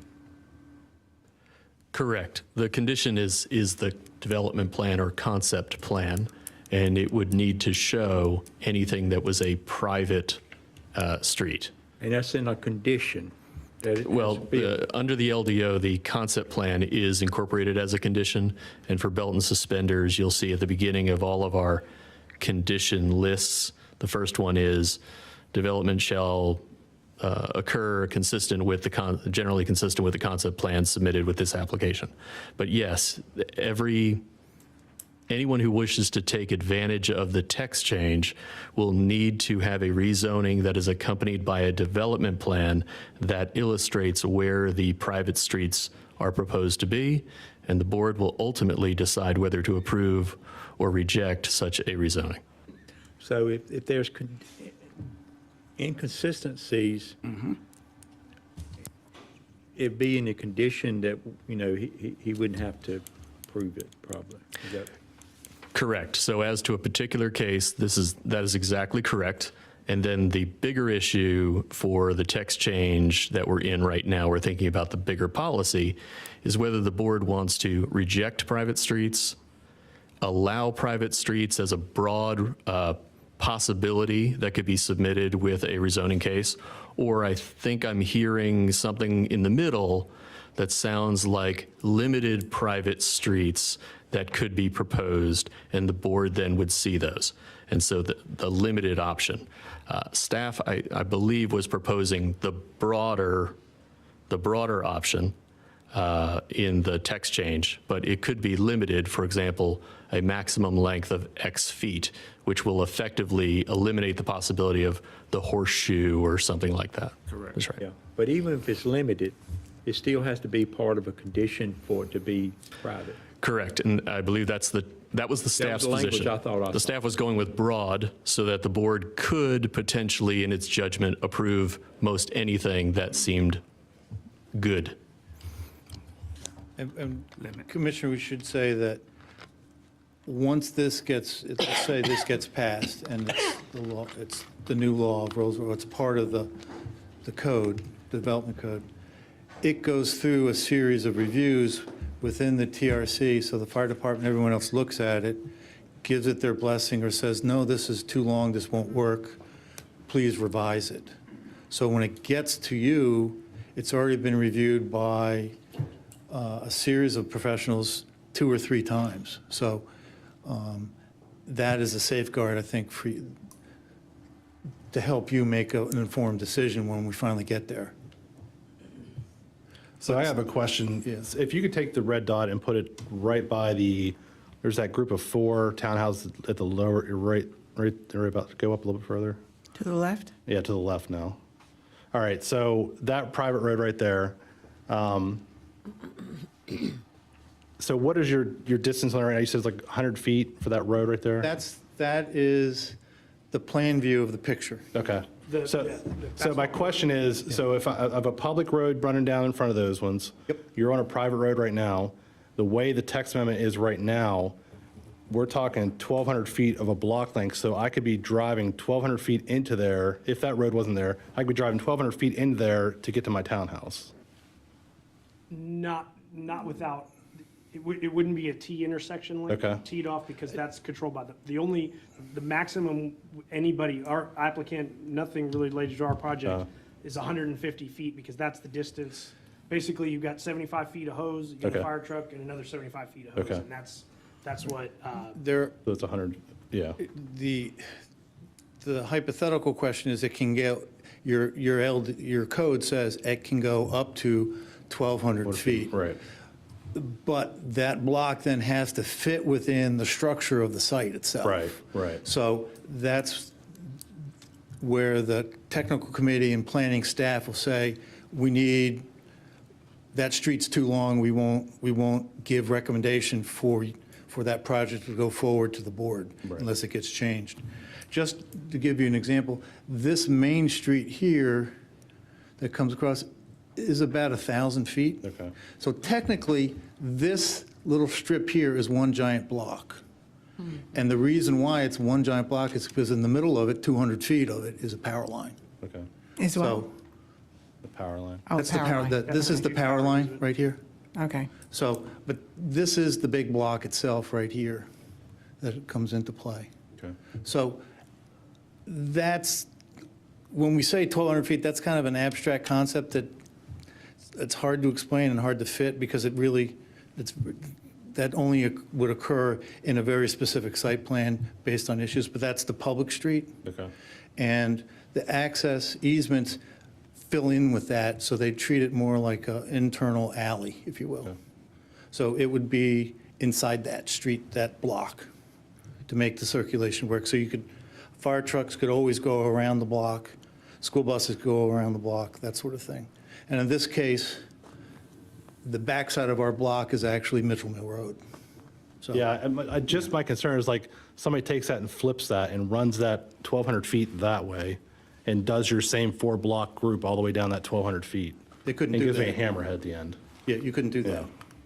Okay. That would not pass the muster with staff, and it also wouldn't pass muster with fire department, Raleigh Utilities, and other organizations, because they would need, notice the fire department says every 500 feet there has to be a hydrant. Yeah. So there's other catches in the, the code's, a nice sized phone book. Right. So there's other catches within the document itself that help design and help limit that abstract idea of 1,200 feet. Okay. But if it's a public street, they could do that.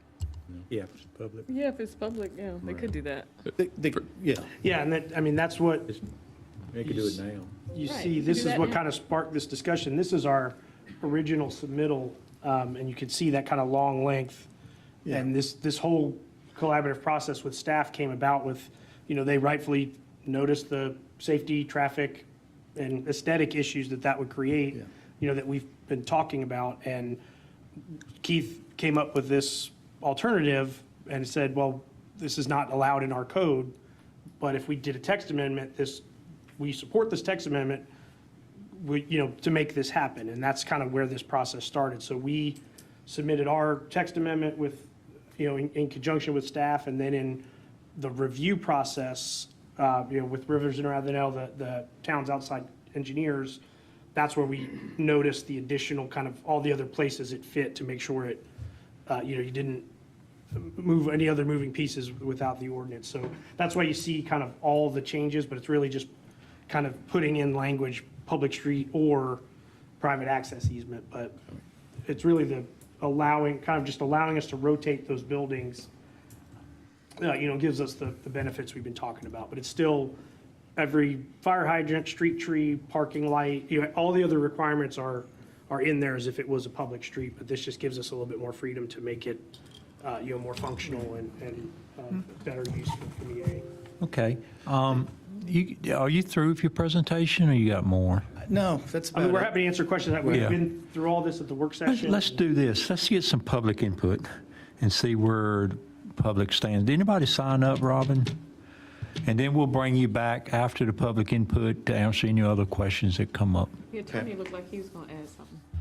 Just as a clarity item, and this is something that was brought forward to me, a recent change in the law has changed the law with regard to private streets. It was effective October 1. Local governments may no longer regulate the design or the quality of the pavement of private streets, so long as an engineer has signed and sealed an alternative design for the pavement. That became effective on October 1. As to everything else with street trees, sidewalks, all of that stuff, what you're hearing from the developer would still be true. But effective October 1, one thing that could change would be that a private engineer could submit to the TRC a alternative design for the pavement. You could imagine cobblestones, or you could imagine a less thick pavement layer or base layer, so long as the engineer, North Carolina engineers, want to sign off on that, it could deviate from our public standard. And given that's brand new, October 1, and was brought up by a very wise person in the audience, I think that's worth noting. Yeah, worth noting. It's also true that once the engineer signs off on that, no liability, all liability of the town for the function of that street is absolved, and the town doesn't have any obligations with regard to it. I should probably say that it probably makes more sense for cobblestones and things like that, but because we have the fire apparatus going down it and other things, that has a minimum thickness, so. Has it been signed? Well, you would have to also find a North Carolina engineer willing to sign off on the design, so that's the other issue. I had to wait on that. Yeah. Not to, So there are other criteria, in other words, an engineer said, yeah, we'll give you a dirt road here. But the fire department, the police department, Raleigh Utilities, whose sewer lines underneath all that, will say, no, you're not. We want a standard street to protect our assets and protect our utilities. So that's an interesting little phrase there, but the reality is. It certainly arises out of some district where some DOT district engineer had an interpretation that made its way to the General Assembly. So wait, you mean they can make it as thin or as thick as they want? The No. The pavement design standard of the local government or DOT would not hold up if an alternative design was submitted and signed and sealed by a North Carolina engineer as being sufficient for that road. So But- what is an example again? The best one is the one that we agree on, which would be a development that would have a private street. The local standard is for it to be an asphalt or macadam street, but the developer wants to do it in cobblestones.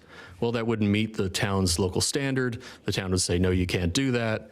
In theory, the developer then would be able to come forward with an engineer who would sign and seal the alternative design. Again, I'm raising it because we have talked about it being exactly the same as our public. There is, in theory now, as of October 1, that one deviation of which I am aware. And if I didn't mention it, 2 years from now, one of you would say, you did not tell me about this thing. And this is a So private street. now you know. I would say. Okay. And I don't think it applies here. It applies to the text amendment. Right. It does. Right now, we don't have to worry about it because we don't have private streets. Right. Once you have private streets, this new statute, in theory, someday could come into play. Right. And I think the issue there is, what did you say, substantial? There's two options I think we can see here. One is an aesthetic where people would come in and do cobblestones.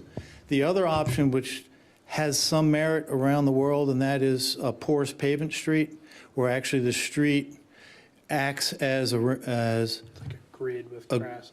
a rain garden to actually increase impervious surface, decrease runoff, decrease the need for storm ponds, mosquitoes, and things like that. So there is maybe two options where that actually has a benefit in an obscure, but I would say that those two options are much more expensive than the standard. Let's stay on task. If we're not going to do y'all not planning on doing cobblestones. No, we're anyway. not. So let's give opportunity for the public. Then if we got more questions, we'll call you back if that's okay. Thank you. Appreciate it. Good presentation. All right, we have one person sign up, Derek Vestigian. And Derek, I'm going to caveat this, that Derek is a member of the planning board. He's not speaking on the behalf of the planning board. As a resident, he's speaking as a resident. So introduce yourself, Derek, and tell us where you live. Derek Verstegen, 414 Virginia Water Drive. Basically, I want to mention a couple things, a point of clarification and a recommendation. A little bit of disappointment, too, because my comments in the July board meeting, planning board meeting, were misrepresented in the work session, and that's why I feel the need to clarify something and therefore make a recommendation. After the 5-minute recess at 1 hour and 30 minutes on the work session meeting I mentioned, the amendment that we're talking about tonight started to take place. Fast forward another hour to the 2-hour and 33-minute mark when Commissioner Sutton asked what the planning board had to say. Town staff admitted being unsure and stated, "I do not recall the vote count, but it was supported." Thankfully, the town attorney, whom I must add, consistently well prepared for these meetings, pointed out that it was not unanimous and that there was a single no vote. Commissioner Sutton then asked what the opposition was related to, and staff replied, "I certainly can't speak for him. I think he was generally against townhomes in general." The developer jumped in, adding, "I don't think this opposition was related to the text amendment. I think it was more project specific." I don't know about you, but I hear a lot of uncertainty in those kinds of statements. All those recollections were inaccurate. It leads me to wonder how closely people are actually listening to what is being said, particularly when communicating opposition. And that's a little bit concerning to me. I hope that is when one would pay the most attention. So for the sake of clarification, let me make these 2 points. I knowingly restricted my thoughts and concerns to be specific to the text amendment in question and was very consciously using the developer's plan as a mere example of one possible implementation. Number 2, I was actually ready to vote yes when a fellow board member discussed putting a length restriction on private access easements. But when the motion was made with that restriction as a recommendation for the town board to consider, I voted no. I feel and still do that it was important to have the restriction as part of the amendment and not left as a recommendation. So as you consider the text amendment tonight, at the very least, please consider adding the length restriction of 150 feet to this private access easement in relation to townhome development. Additionally, I would suggest a condition that would ensure the layout of front to back, back to front be inserted in the amendment as well. Both, by the way, were examples provided by the town attorney during the same work session, almost as if he was communicating the points of opposition that were not being recognized. And in case you missed it, the developer openly admits we have a variety of interpretations of the code in our plan. Refer to the planning board meeting on July 24th at the 18-minute mark. If you closely look at the plan, you'll see examples of the same design they criticize in their push for the amendment. That leaves me with the recommendation. I would suggest that every item that comes before town-related assembly that was subject to a vote have the number for and against included in the item's introductory or summary. Furthermore, I feel it is imperative to include the summary of standing position of the minority that was discussed. I hope you see how this information from the onset would save everyone a great amount of time and reduce the likelihood of future misinterpretations. That's all I have from that point. Thank you, Derek. Appreciate that. Okay, that is all of the people that want to speak at this this hearing. So I will ask the board if you still have any questions before I close the public hearing. No more questions from me. Let's get those out. So, any questions from the board before I close the public hearing? Any questions at all? April, anything? Okay. Any closing comments because once I close the public hearing, you won't be able to make any comments other than just answer a question that the board members may have. So you have to restrict your comments to answer the question. Yeah, but just to clarify, as the applicant, we'd be fine adding 150-foot limitation if that's what the board. So you're fine with that? We're fine with it, yes. Yeah. Okay. What about the back to back and front to front? Mm-hmm. What was the clarity on that? Just to make sure that that's written in there, that it has to, they have to be built that way. Okay. You have it, okay. All right, We're fine with that as well. Yeah, I mean, you okay, can see our okay. design, if that's what we want to build, so if that's. Okay. All right. So, that's the only comment. Any comments before I close the public hearing? Because like I said, y'all can answer the questions. Everybody good? Okay, I'll close the public hearing. I'll turn over this to the board for consideration and deliberations. I would like to make a motion for this text amendment. I feel like we've been at this a while.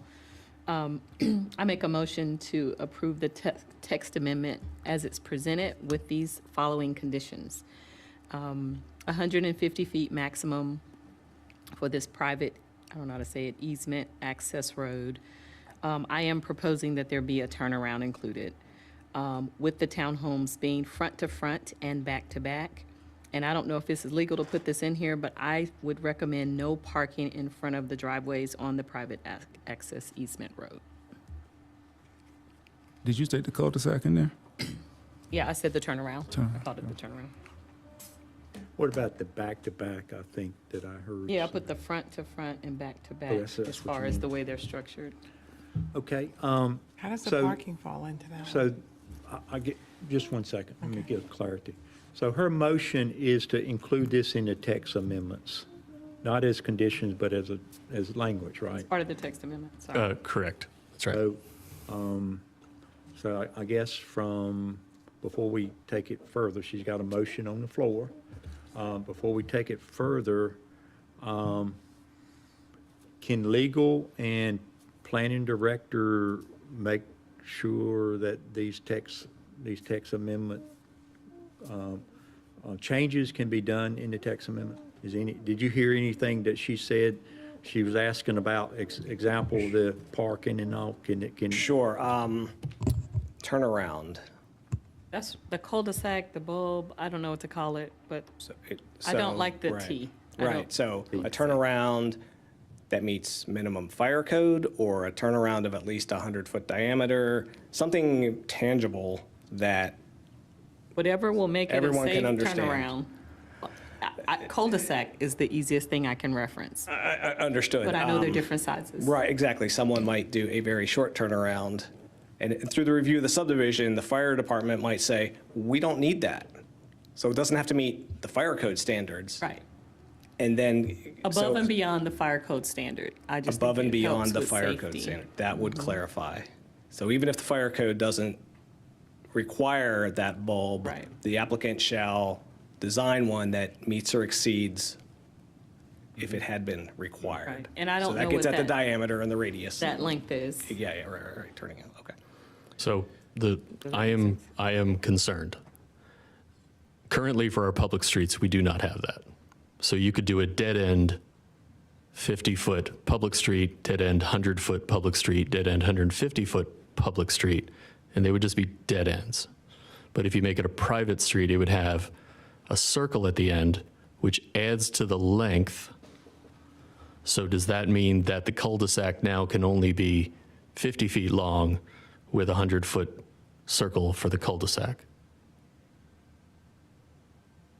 I think the 150 is the maximum for the straight length, and then I'm adding the turnaround. So it's for the stick of the lollipop, not the bulb at the end, because normally we measure streets including the cul-de-sac or other turnaround area. Right, so I'm not including that. So you're making the street So a turnaround circle in addition to, It's entirely within the board's discretion to do that. You don't have that rule for any public dead-end streets. It would only be for this kind. But the public, give me an example. I've only seen one example in Rolesville, and I didn't like it. I drove on it today. The cul-de-sac teed across from my house has 2 homes and then a cul-de-sac with 4 houses on it, right? The cul-de-sac is to allow frontage for 4 homes. Sure. It's not for a turnaround. So you would end up with a stub out for 1 house on a 50-foot lot. So you'd have a street and driveways. That's a public street, and it would have nothing at the end. We wouldn't expect it to.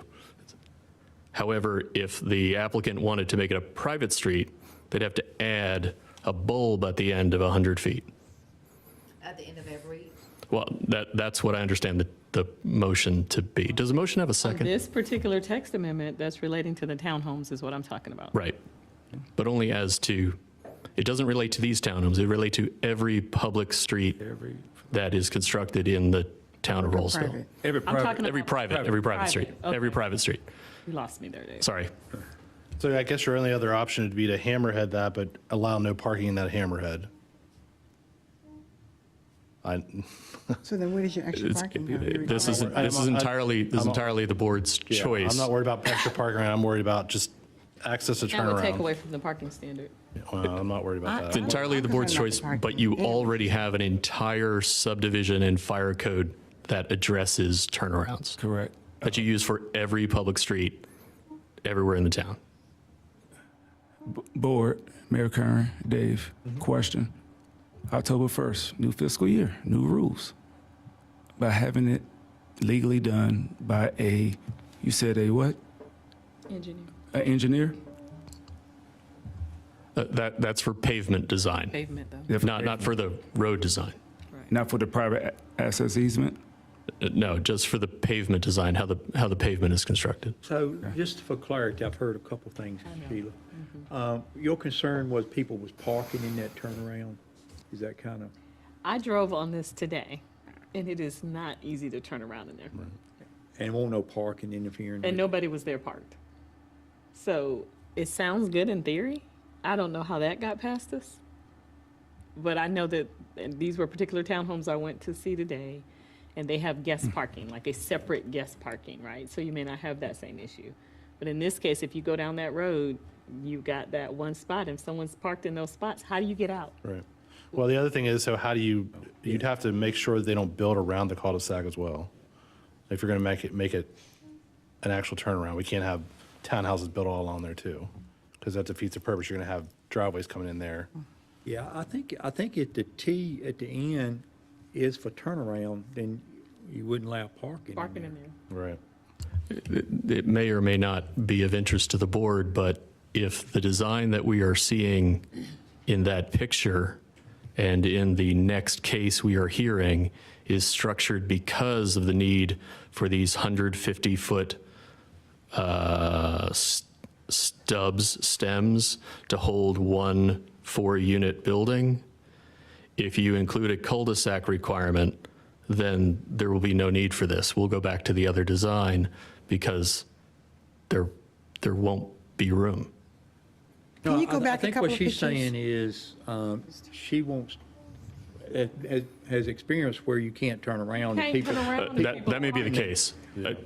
To the extent the board is interested in the design that you have seen in our next case, if I do the math and put a cul-de-sac at the end of all of those stubs along Mitchell Mill, then we're going back to the original design because you've given the text change, but you wouldn't be able to use it. Shows the, This is the original. shows the T, no, the. Yeah, go back to where it just shows the 4. This. Yeah. Right. Did you say something? I had him go to this page. So now put Because if you- circles at the end of all those streets. You don't have townhome units No, anymore. go to one that excessive. has the T. You gotta go back where it has the. Yeah, just go the- where it has the individual kind of Where it section. had But wait a the minute, hold on. professional I drawing. did ask him to go to that, but can you picture four cul-de-sacs at the end of that, and it's gone? Aerial T view. Yeah, There. right there. Right there. See, there's a parked The red car, car she's is- saying there's a parked car in that T. How do you turn around? If So- cars are parked up both of those. So if you don't allow parking, there.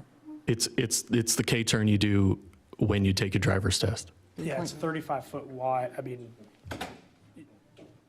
you're going to have parking issues in any townhome, but this, kind of like what Dave said, if you had to put a bulb in there, that increases your impervious surface so much, and it increases the size of your storm pond so much that this design, we'd have to go back to No, the public street I think option. what she, I Why don't think you what increase she's, the width of what the she's T? talking about is how can you make the T where, Right, where where you it will can turn work around. without parking corrupting it, And the answer of, you're going to have parking problems in any townhome issue, our goal is not to create problems.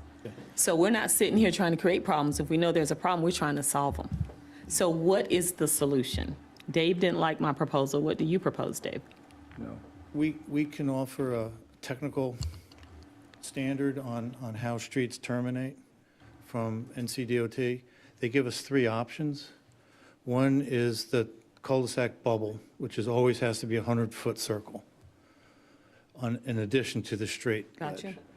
Option 2 is called a Y. So it would come in and look like a Y, and that would have to be wide enough for a fire truck to turn in, turn out, unimpeded. So in other words, and then the third option is actually a T. So if we look at this option here, what that would mean to help with the turnaround, there'd be another area adjacent to that parking space that would be labeled no parking at any time, turnaround only. And so that would give you the option to come in, turn around, and then get out without using up another 100 feet of asphalt.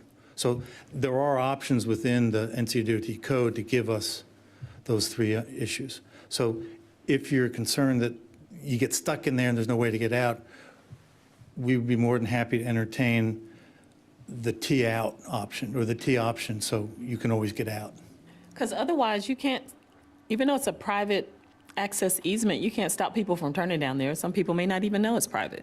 Sure. So unless we're going to put signs that say you can't go down here unless you live here, which I'm sure we're not, right? So otherwise, how, you just stuck down there? Well, there'd be a sign that's saying dead end like it is on every public street. I don't have a dead end at my street. That I would do be pretty. not. Do you have one at yours? At the beginning of your street, does it say dead end? It does not. Yeah, it doesn't. That's not, no. And it's big enough where you can go and loop around and come out. So to do the T, you would have to double wide that basically where the car is now. You'd have to, Basically, yeah, you'd Yeah. lose, that row of trees would become another, Yeah, essentially that- another parking spot, but like Keith said, it would not be, it would be, striped, no access or something, some kind of no parking area. Yeah, be That just feels better. park, yeah. I'm just proposing my So motion. can you know what to change to make that proposal? Well, we didn't second your motion, so. I don't know what that length is. I'm just talking in general. It's very clearly stated in the NCDOT traffic manual, what they are. I think it's, and I don't know offhand. I think It's a in the book, phrase though. would be a no parking T. Is that something that we can With put in the additional motion, David? space. Yeah. Sure, so that could be part of a zoning case where you see the design that a particular plan brings forward. We haven't made it to that point yet. So you could imagine not having any sort of a limit other than the 150 feet. However, when a case comes forward, you would be able to judge each street and each one by its But if it's structure. problematic from the beginning, why do you want people to waste their time and come to conditional zoning for you to tell them the same thing? If it's a problem to turn around in that T space, which it is, I did it today, and I've done it in Raleigh, it's problematic. So why wouldn't we just put that as a part of the text amendment? So if this T is put as a part of a text amendment and I want to put cul-de-sacs on the end of mine, then I wouldn't be able to, or I would have to come back and fight for the cul-de-sacs. Yes? yeah, if you made it specific to a T, then you'd have to, So There's provisions for a T. right. So the only interest the town attorney has is being able to write a law for the town that can be enforced over time. So the North Carolina Building Code has 5 different fire apparatus road turnaround alternatives. They are the hammerhead, the cul-de-sac, the Y, I don't know what letter it would be, the L, it goes off the side, right? There are many different designs. If the board just doesn't like the hammerhead, that's what that is the closest to, although it is not designed to the hammerhead standard, we could just eliminate that option. And they would have to choose one of the others, The other because we also will not allow under our text change just a dead end, even though it would meet the fire code. Right. And I'm asking that more as a question rather than a recommendation. So basically, I'm not going to answer your question because I don't know exactly what question you were asking. All the other choices except that one. Go ahead, I'm sorry. No, you're good. I was just trying to. So, should it be written so that there is a turnaround at the end of every road? Would that clear it up? No matter what, if it's a T or a Y or whatever, that's dependent on the development It's entirely a public policy choice. And So you as have a options. safety choice, It's not required. I think April may be on something. Why can't it just be worded as a no parking turnaround must be provided at the end of it? It absolutely can. And that would, You can build whatever you need, but you just have to do it. and they can do whatever, hammerheads, you know, It has to allow. sword for sharks or whatever, but Parking turnaround. Correct. Yeah, that's something we completely would agree with, and in tight spaces like this, the T would work better, but yeah. let's say on the other side of the street where we have more room, you could do Yeah. the But bulb. I think her concern is when you make this design and You get then you stuck know in it's going to be there. parking, Yeah. and design it with parking as one of your parking numbers and all that kind of Yeah. stuff, it's just. This gonna isn't be new. no I've problem. expressed this over and over since day one when we talked, so this is not Yeah. a new concern. Yeah, so. So I think I can amend my No motion. parking turnaround, I think. Okay, so I propose that the text amendments say that there's 150 maximum footage for the townhomes on a private easement access, I have to look at my words, with additional space allotted for turning around. And then there's several options that we can utilize. I heard 3 There are options, right? 4. Where there's a no parking option to turn around, and the townhomes need to be front to front and back to back. And I still didn't hear comments on my no parking in front of the driveways on the private easement access road. Was that problematic, Dave? I don't believe so. We could write it into the ordinance that all private access streets must be posted for no parking. Gotcha. So that's my motion, if it makes sense. Before anybody give it a second, so don't jump out there yet. Is everybody happy with that motion, including staff and attorney? Or at least clear. No, I did ask him about the parking on the private street. And that goes, that was going back to my concern about, I don't know who said it, maybe, I'm not sure which one of you it was I spoke to today, like groceries. Like, there's 2 cars already parked there, third car comes, drops off groceries and leaves. So parking and standing, I think that's 2 different things. But how does that work based on what Commissioner Sutton just said? Sure, I think you're describing like if someone were to put their flashers on, empty their Correct. ar, and then park their car, and if they have DoorDash. to, and if they have to do it, well, delivery would be the same deal, right? Right. Flashers on, parking in front of their, again, you're talking about parking, other people parking in front of your driveway curb Right. cut, but if you wanted to park in your driveway curb cut, you wouldn't call yourself out, but at the same time, if Right. the rule is the rule is the rule, who knows whose car that is? So I see that as a enforcement. But again, these are private access easement. I would think the HOA is enforcing their I no don't parking know. limitation. I don't know about HOAs enforcing that. My concern is, so you've got 3, in this scenario, you've got 3 parking options, am I correct, for each townhome? Is that correct? In this When you drawing say I'm 3, seeing? would you mean But there's- So in the parking garage, pad, or in the garage, and or the then extra 2 Yeah. spots on the pad. So there's 3 spots, right? So if I have a party, remember I'm the red car, and there's no restrictions, and all my people are blocking everybody's driveway, that's a nightmare.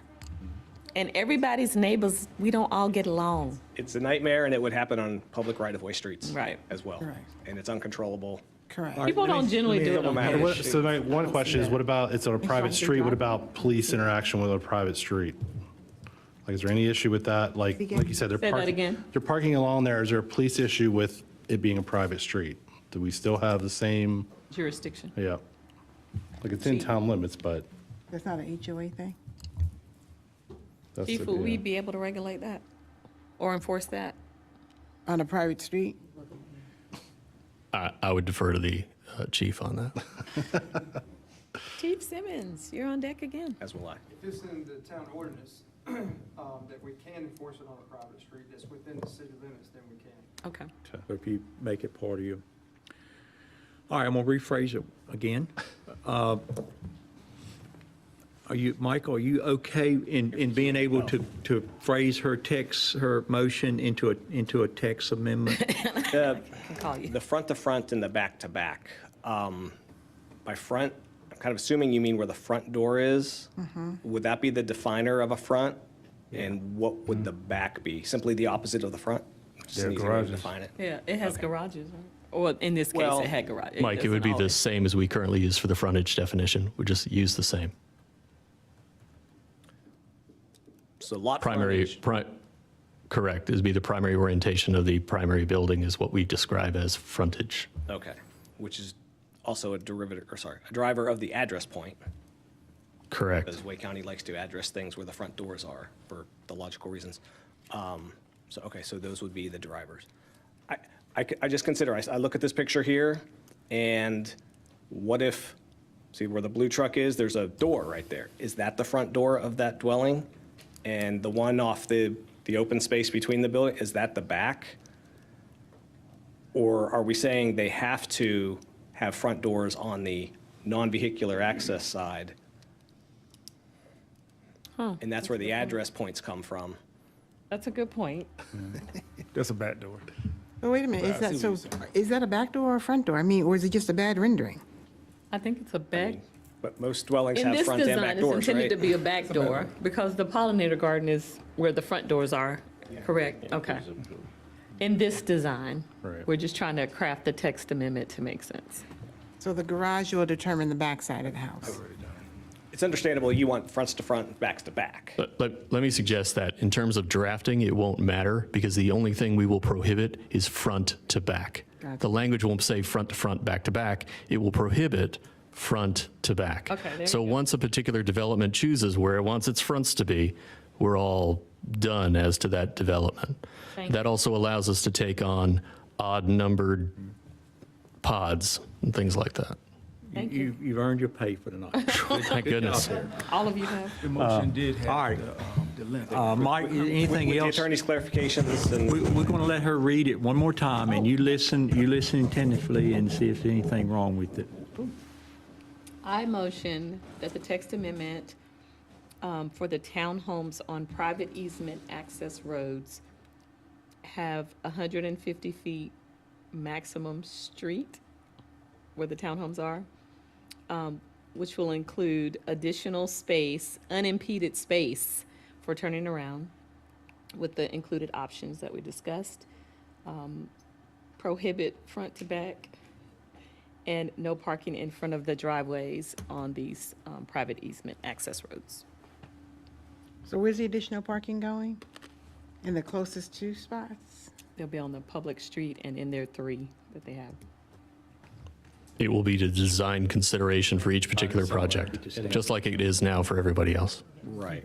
Public When the street. developer gets to preliminary subdivision, they will have to demonstrate they're meeting the, at the moment, 2.25 parking spaces per dwelling unit. Cool. And it can't be on that, right there. It has to be somewhere else. They will have to find a way to provide that. Okay.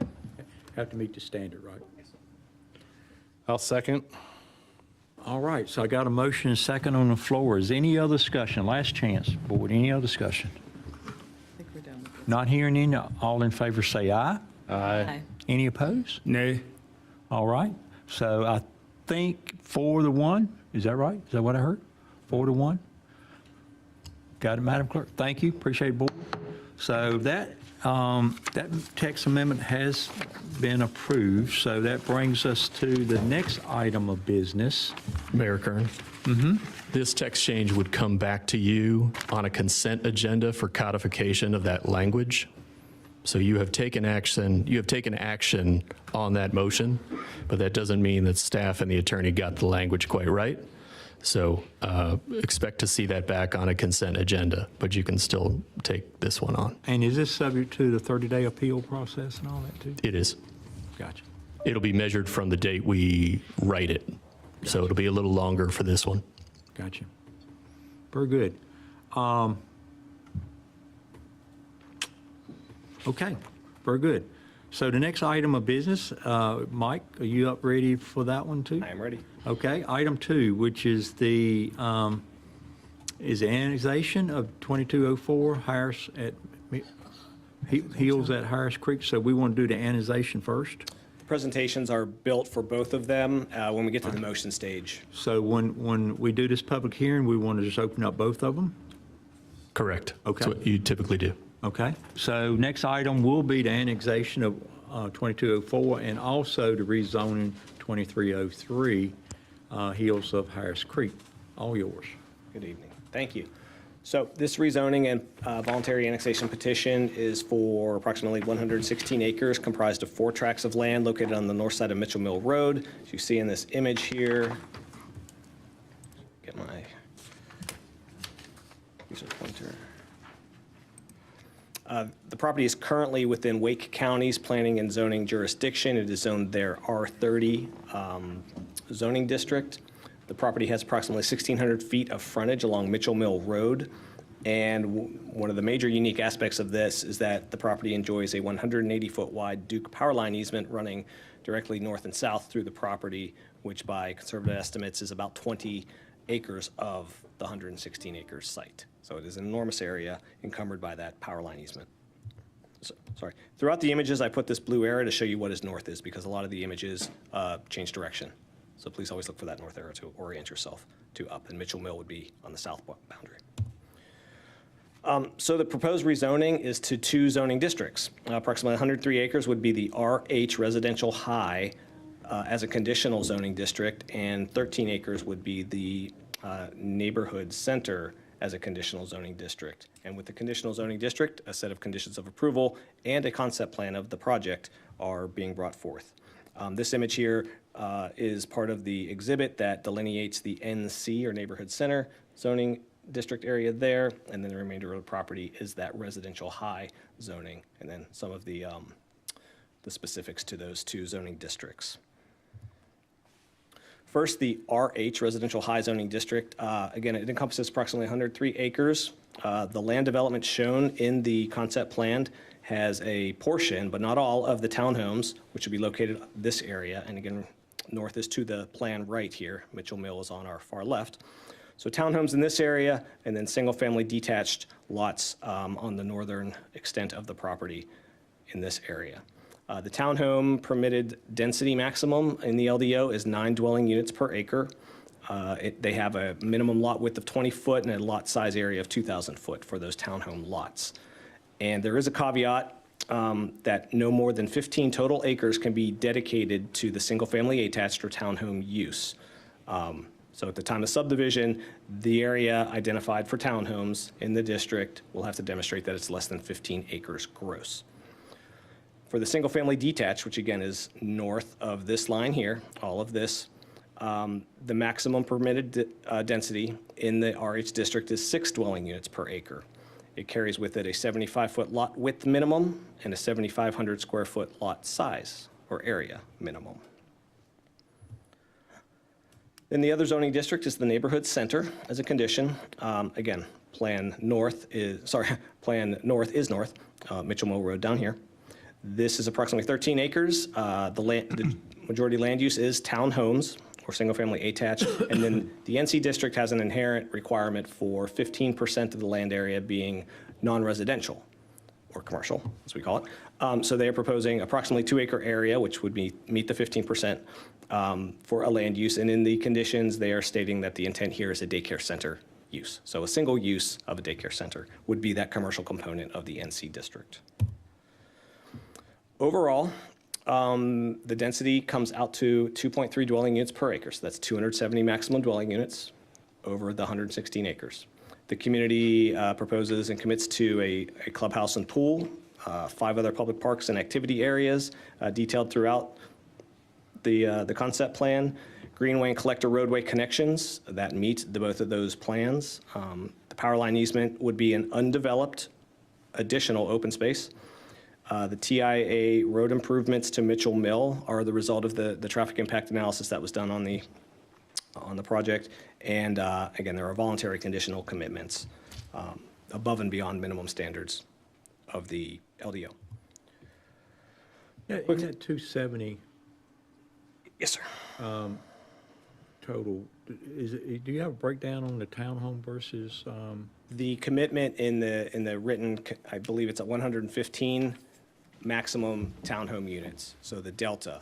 But again, they could do 110 and then fill in the remainder with single-family details. So 115 they're max. committing to a ceiling of 115 townhomes.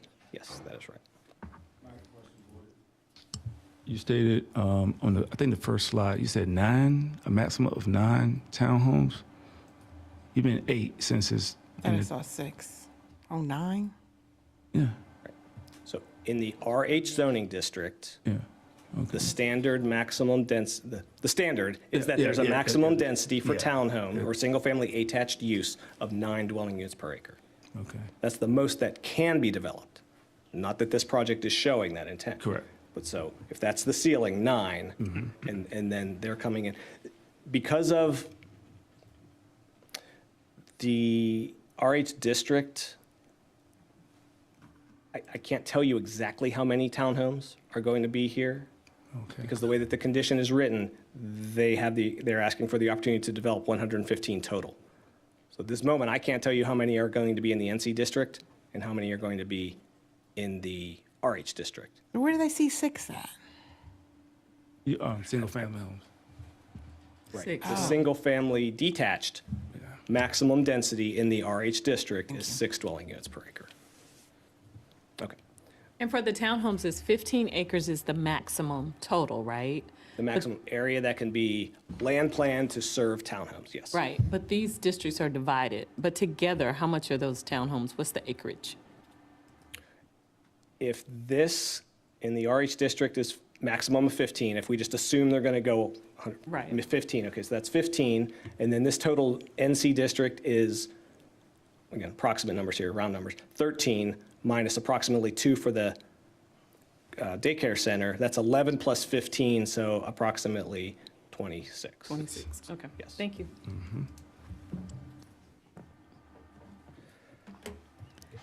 Okay, so quickly looking at attachment 9, the proposed conditions of approval, again, commitments to the concept plan as a general land plan and layout, the 270 dwelling units, an affordable housing, monetary donation, pollinator garden, the timing to residential building permits of the bringing online the recreational amenity, commitments to townhomes of 1,500 square foot minimum and 3-story maximum height. The detached homes would be a minimum 2,000 square foot, heated and cooled space. Commitments to the 18-inch building foundation minimum, which is a routine commitment. And then doubling down on the transportation improvements that are couched in the traffic impact analysis, just enumerating them in the conditions. And then the exclusion of the multifamily use in the NC district. But again, all indicators in the concept plan, what was analyzed in the traffic impact study is that use will be a daycare center. And that's a very unique use with unique traffic generators, and that's why the applicant had to commit and show that in order to do the traffic impact analysis accurately. If it had been a retail store of any sort, its traffic impacts would be different because of the nature of daycare with the drop-offs and picks up. It's like a school. We've just covered this with the text amendment, but just to kind of highlight, again, based off the concept plan that they've shown now, this in blue would be the planned public streets, public right-of-way streets for the townhome component. And then in the pink would be those areas intended to be the private access easements. And I will let the applicant kind of dive further into their land planning design when they do their presentation. Again, just zooming in on one and kind of what does that look like from this plan. Let me use my cursor here. So again, this would be a public street, this would be a public street, and then these offshoots would be those private access easements. And the townhome lots would be taking their technical frontage off of that, not off of a public street. Traffic impact analysis resulted in that just short of 2,900 cumulative daily trips and 302 AM and 353 PM peak. There was consideration of the internal capture of trips because of that daycare center. It can be assumed that some trips will be from folks who live in that particular neighborhood, so they would never leave the neighborhood. And so those were reductions of 30 entering and 30 exiting, so it does bring the PM total peak hour trip to 293. The recommendations are couched in the conditions and then the staff memo also for what all of those required improvements to, and they're all to Mitchell Mill Road. And one late coming requirement was directly from the DOT and their congestion management group, and they are requiring a right turn lane from Mitchell Mill into site access 1. And that would be a right in, right out only. So not a full access where lefts could come out onto Mitchell Mill, but a right in from Mitchell Mill and a right out onto Mitchell Mill. Which one is that? Can you show us on a map which one that is? Let me see if I can. Sorry, I have to move ahead. Oh, sorry, I'm going to have to go back.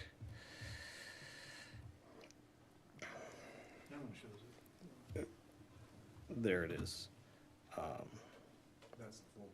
That's the, yeah, right, that's the full because that's the, right. So this one here, which is nearest the commercial center, so 2 driveway entrances are proposed. One here, and again, remember, Plan North is south or down, and so, for instance, Rolesville Road is to screen left.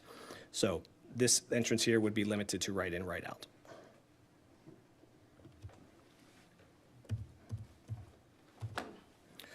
Policy-wise, comprehensive plan, future land use map covers this property, and as you can see in this image, this entire area of the it's not the ETJ, it's Wake County's jurisdiction currently, but for future land use of medium-density residential.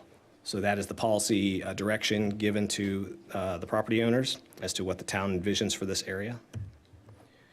The community transportation plan does show a connector running through the property in a general area like this. This has actually been moved to approximately this location, as you see in their concept plan, because that matches up better with what some adjacent properties have done with that, particularly was known as 5109 Mitchell Mill. The board approved zoning for that earlier this year to the west here. So that has been proposed there, not on this more northerly route, because there are no connections to that there. But on the southerly route here, it has a much more viable chance of being connected to other development.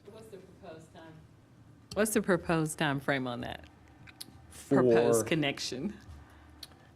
that landowner in between controls it. Say that again? The landowner in between, so there's 5109 Mitchell Mill developing to the west. This site here, their roads would stop in space. There's a property in between. When and if that property develops, the connection can be made. When and if? Thank When you. and if, yes. And the same could be said for if they ran the collector on the northern end. Mitchell Mill Road is planned to be a 4-lane divided with a raised median road. And they're showing the frontage improvements, or the intent to do frontage improvements at subdivision stage for that. The Greenway plan calls for a network of greenways and then side paths along major roadways, generally in this area. And again, as you can see, there's one here in the Harris Creek drainage area or along the creek. But the applicant has proposed to bring that into the site roughly like this and route that through the site. For consistency review purposes, the committed use and maximum density restrictions, the proposed districts, they are all consistent with the medium density residential category as it's described in the prescribed densities that it has. The proposed density of 2.3 dwelling units per acre overall is actually less than the envisioned 3 to 5 units per acre for medium density residential. The CTP roadway connections and extensions, et cetera, are all illustrated on the concept plan to be done, so they're not in conflict with that.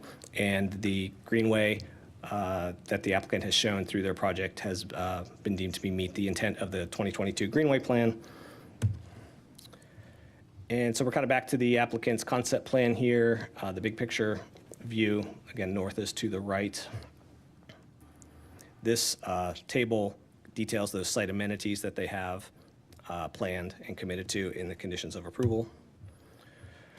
The TRC review summary was that there were no further comments on the proposal, that all the requests were made to show on the concept plan or in the conditions of approval. The planning board recommendation was approval 3-1, and the staff recommendation is approval based on the future land use category compliance. The proposed density is actually much less or a bit less than the minimum prescribed for the future land use of medium density residential. There is a mix of land uses. There are 2 types of residential, and there is a commercial component as is required in that NC district. There are infrastructure improvements here, greenways, public street connections from the CTP roadway. Those frontage improvements along the 1,600 feet of Mitchell Mill Road will be done. And there are some unique development limitations on this property. I mentioned the Duke power line easement.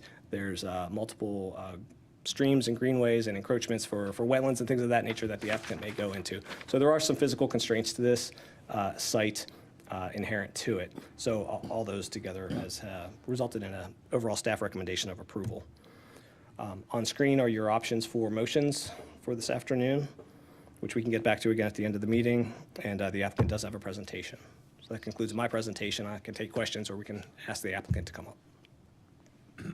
Any questions for the staff at this point in time? Michelle? Nope. Nope. Okay, thank you, Mike.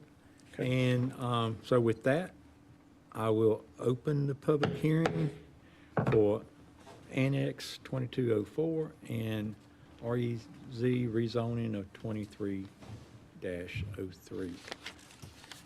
Thank you again. I'm Jason Pfister, Vice President of Development for Ellis, here on behalf of the applicant. Before I get started and go into the kind of specifics of the plan, I'd like to introduce the rest of our team. Keith, you're familiar with. We have Sean Brennan, who's a traffic engineer from Ramey Kemp, who can discuss any questions about the TIA or traffic improvements. And I also have Alan Watkins here, who's the representative of the family, who is seller of the property, but also lives directly next to our project. And I'm going to start out. Mr. Watkins is going to kind of give just a summary of the history of the property and sort of the family's perspective. Could you pull the map up and show exactly where I live? Yeah. And put your pointer on there.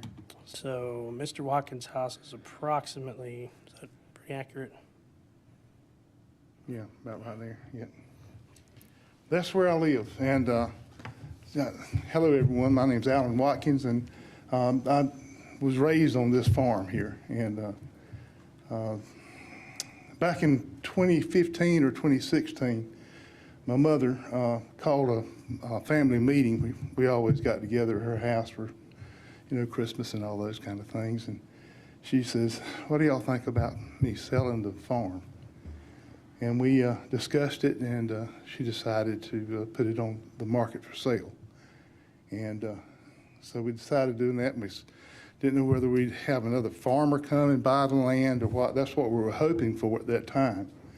But of course, the developers started coming and wanted to buy some land. And she asked about that, and she said, "Well, if we sell it to a developer, we want somebody that'll do it justice. I mean, the land has been in our family for a couple, 300 years.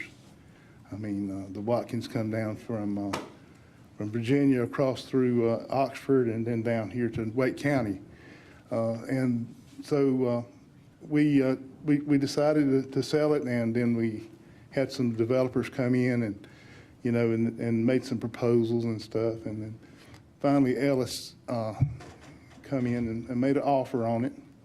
And we asked them, exactly what they were planning to do, and told them that this is not only a piece of land, and not only is it got some money to it, but it also it means a lot to us as our family. And so we wanted something that we could be proud of, and my mom could be proud of. She passed away in 2019, but so she didn't get a chance to see all this happening. But anyway.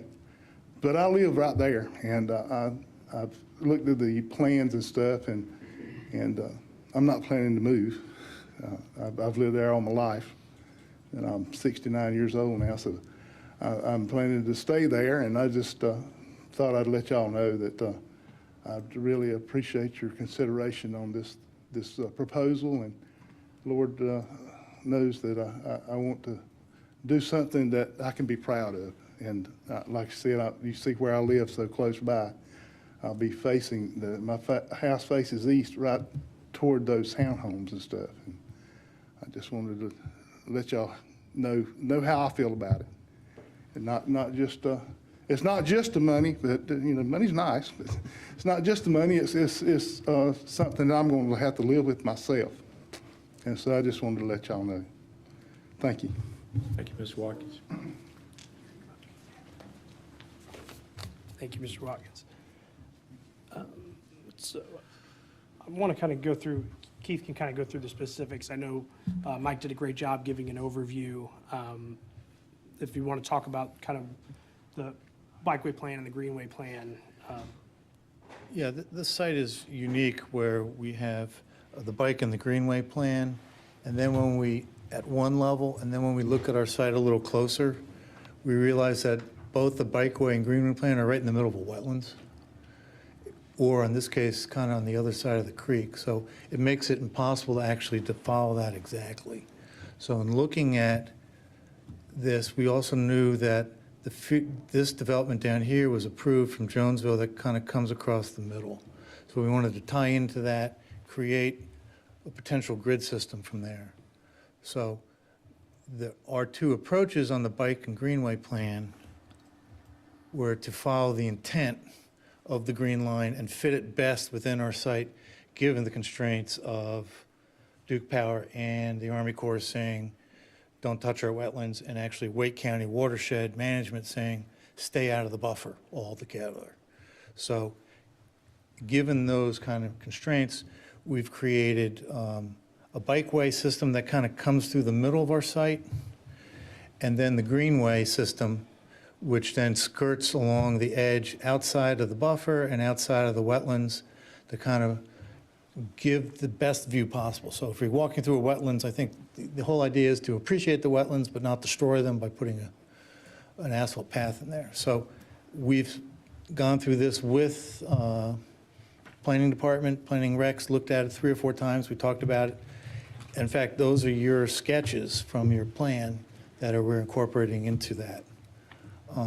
One of the unique advantages, because the existing development is over here, is their clubhouse is right about here on their street. And even though it stops due to the development, our clubhouse is also right on that street. So it all of a sudden becomes this really ideal bikeway for every teenager in town who's 15 and can't drive yet, to bike back and forth between those two. And again, that detail is the standard in Rolesville for that. One of the unique challenges we have here is the future road right-of-way. And so when you look at this plan, this is the existing road here, is this single line out here, and then you'll see an undrawn area. That's the new easement for the new right-of-way, which will be 25 feet, plus an additional 10 for the new bikeway. So our site actually begins 35 feet from the existing right-of-way. So that's why this drawing is showing that, to take account for that. And we work with DOT on that.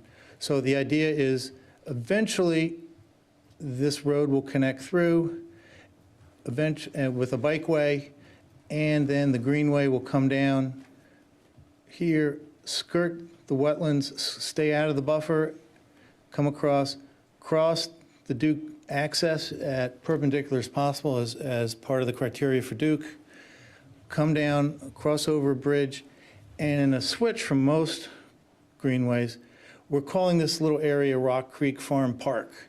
And it's a little hard to see because of the lines covering it up, but that would be 50 to 100 foot wide little parkway. And so Is that in the front or the back of the house? It's the front. And that's mainly because every time we walk our dog in the greenways in Raleigh, the dog barks at the neighbor's dog barks and tries to jump over the fence. And so we're trying to give a different alternative here of, instead of being in everyone's backyard and invading their privacy, we're actually coming through this deliberately designed park to come through, and then we come around and attach back in the bikeway. And that's also to I'm sorry, avoid. Excuse me, so it's just a walkway park is what you're saying? It's just a walk-through? It's 10 feet wide greenway. The dark green line is a 10-foot wide utility path. Right, and so that would be the greenway here. But there's a loop road we can show. Let's go to a slide that has.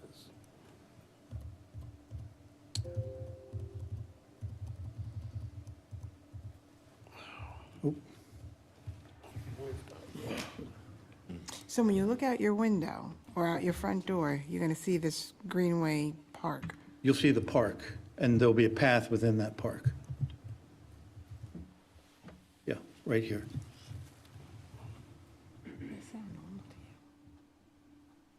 And that was our concern, to avoid privacy issues and also stay out of the buffer and the wetlands down there. And that was also something, in conjunction with the Parks Department, that's something that we discussed with them and they were in favor of. Yeah, we showed this to Eddie, and it went through the TRC review 3 or 4 times, and they thought this was a good solution to create an opportunity for something a little unique, but also protect people's privacy. But how is that protecting their privacy? Because now everybody is taking a walk, which you can do now anyway, don't get me wrong. The privacy in the sense that you're no longer in everyone's backyard. Right, and I get that, but But you're also in that park here with this walkway, so you're not, It's a loop, the road loops around. you see the road parks in loops the around, middle. and so that 10-foot wide path sits within this park and then pops out and then goes around the back. It's a unique idea. so, I want to say it's different, we'll say Yeah. that. So basically, because I'm trying to visualize this, would it be equivalent to somebody walking on the sidewalk, just trying to get to the back of this neighborhood? It's this. No, because it's going right through, it would be a traditional, old-fashioned parkway with that path running right through the middle of that. It's a 10-foot wide asphalt path like we have in the. It's not in the greenways now. sidewalk. So once you're inside this park, you're surrounded by trees on all sides. So you're not on the sidewalk. No, I wasn't trying to say you were on the sidewalk. I'm trying to say the equivalent to people who are trying to get to this walkway. And sometimes it's a lot of traffic. They will have to go through this here little, it's not even a cul-de-sac, or maybe, is it No, considered? it's a loop road. It's a loop road with, I think, like 15 houses on it or so. So the loop road goes around the outside, and then the inside area, this island of green, is where we're proposing that, calling this Rock Creek Farm Park, and then having the greenway walk through that and then pop out and then continue along. And there wasn't any place else you could put this except behind houses? Yeah, that's exactly right. So we could either put it, Yeah, we could put it behind the houses. It was just something that, in talking with Eddie in the Parks Department, that we liked and as different. But again, this is just a concept plan. If and this is also subject to plat review and other review, technical review as well. But that was the intent, is to allow these people some privacy by not having the entire town walk through their backyard, by having this opportunity to go through the front, through this little parkway. Again, the bikeway itself, this is the bikeway route. This is the standard bikeway for a residential street in Rolesville. And then on the Mitchell Mill, that would be the standard road, and DOT has told us that they'd want a separation and then that 10 to 12 foot multi-purpose pass. And again, this drawing is straight from your plan as well. So Where is that at? the dash line here is the 10-foot. This detail from your plan is the dash line, and this detail is the solid line. So the solid line just have a bike path on each side of the road? yeah, that's an Right. internal neighborhood street. Yeah, and that's actually exactly what your plan says those streets should have. So we're following it to the letter on that respect.